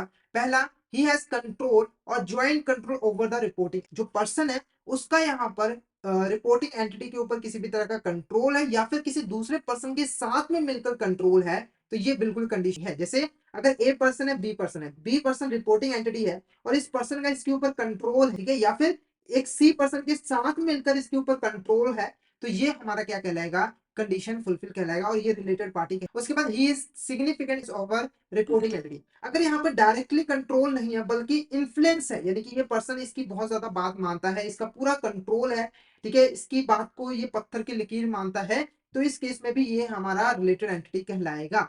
उसके बाद he is a member of key management personnel of the entity, यानी कि जो रिपोर्टिंग एंटिटी है उसके जो मैनेजमेंट के लोग हैं उसमें एक इंपॉर्टेंट रोल प्ले करता है ये पर्सन, यानी कि मान के चलो कि जो मैनेजमेंट है कंपनी की उसके अंदर जो सीनियर है सबसे, यानी कि जो चीफ है वो वाला पर्सन है, यानी कि की मैनेजमेंट पर्सोनल के अंदर इसका एक इंपॉर्टेंट रोल है, तो ये हमारा रिलेटेड पार्टी जो है वो कहलाएगा। तो option D is the correct answer, यानी कि जब कोई पर्सन ये सारी कंडीशन को फुलफिल करेगा तो ये रिपोर्टिंग एंटिटी की रिलेटेड पार्टी जो है वो कहलाएगा। नेक्स्ट क्वेश्चन देखो, related party is a person और entity that is related to the entity that is preparing financial statement, तो ये सेम लाइन है, and entity is related to a reporting entity if any of the following condition applies. ठीक है, तो अब बात करते हैं कोई एंटिटी, एंटिटी का मतलब कोई कंपनी हो सकती है, ठीक है, कोई फॉर्म हो सकती है, वो कब मानी जाएगी कि वो रिपोर्टिंग एंटिटी की रिलेटेड पार्टी है। पहला, the entity and reporting entity are member of same group, जो एंटिटी है और जो रिपोर्टिंग एंटिटी है वो सेम ग्रुप के मेंबर है। जैसे एग्जांपल के मान के चलो एबीसी ग्रुप है, ठीक है, इसकी यहाँ पर 10 कंपनीज है जिसके अंदर हमारा 2 पर्सन है वो काम करते हैं, ठीक है, तो ये जो पर्सन है दोनों के दोनों वो इस ग्रुप के मेंबर है, तो इस केस में ये एक रिलेटेड पार्टी कहलाएगा, एक रिपोर्टिंग एंटिटी कहलाएगा। जो फाइनेंशियल स्टेटमेंट को प्रिपेयर कर रहा है वो रिपोर्टिंग एंटिटी और जो उसके साथ रिलेटेड है तो वो हमारा रिलेटेड पार्टी। उसके बाद one entity is an associate और joint venture with the other entity, यानी कि जो एंटिटी है उसका दूसरी एंटिटी के साथ एसोसिएशन है या फिर जॉइंट वेंचर है, यानी कि उसके साथ में मिलकर कोई बिजनेस भी सही। Both entities are joint venture है द सेम थर्ड पार्टी, तो एक थर्ड पार्टी के साथ में, एक थर्ड पार्टी के साथ में दोनों एंटिटी का जॉइंट वेंचर है, यानी कि तीनों मिलकर, जैसे ए बी और सी पर्सन, ए बी यहाँ पर क्या है, रिपोर्टिंग एंटिटी रिलेटेड पार्टी और इसका एक ज्वाइंट वेंचर है सेम थर्ड पार्टी के साथ, तो इस केस में ए को हम रिलेटेड पार्टी बी का मानेंगे जो कि फाइलिंग को प्रिपेयर कर रहा है, ठीक है। ए और बी अगर इनका इसके साथ वेंचर है तो, ठीक है। उसके बाद one entity is a joint venture to third party, एक एंटिटी का दूसरी थर्ड पार्टी के साथ ज्वाइंट वेंचर है और दूसरी एंटिटी का थर्ड पार्टी के साथ सिर्फ एसोसिएट है। एक ज्वाइंट वेंचर है, पार्टनर है, एक सिर्फ एसोसिएट करता है, तो उस केस में भी माना जाएगा और ये रिलेटेड एंटिटी कहलाएगी। तो option D is the correct answer. ये सभी कंडीशन जब फुलफिल होंगी, इसमें से कोई भी एक कंडीशन फुलफिल होगी, तो सामने वाली जो एंटिटी होगी वो रिपोर्टिंग एंटिटी के रिलेटेड पार्टी जो है वो कहलाएगी, और जब उनमें कोई ट्रांजेक्शन होगी तो वो हमारी रिलेटेड पार्टी होगी, ठीक है। तो यहाँ पर हमारा चैप्टर था फाइनेंशियल स्टेटमेंट एनालिसिस, वो यहाँ पर पूरा, आई होप आपको क्लियर हो गया होगा। अगर आपको किसी भी तरह का डाउट आता है तो आप चैट कर सकते हो, और अगर आपको क्लियर हो गया है तो फटाफट से एक बार चैट बॉक्स में ऐसे करके जरूर बता दीजिएगा, ताकि मुझे भी यहाँ के। और अगर आप सिस्टमैटिक वे में एबीएम सब्जेक्ट की प्रिपरेशन करना चाहते हो, फटाफट से हमारे कोर्स में एनरोल कर लीजिए, जिसके अंदर हम आपको प्रोवाइड करवाते हैं क्वेश्चन वीडियो जो कि हमारे हिंदी और अवेलेबल होते हैं। इसी के साथ हम आपको मॉक टेस्ट भी प्रोवाइड करते हैं, जिनकी हेल्प से आप इजीली कर सकते हो। और ये जो हमारी लाइव क्लास है वो आपको रिकॉर्डेड फॉर्म में भी मिल जाती है। तो अगर आप सिस्टमैटिक वे में एबीएम सब्जेक्ट की प्रिपरेशन करना चाहते हो तो फटाफट से हमारे कर लीजिए।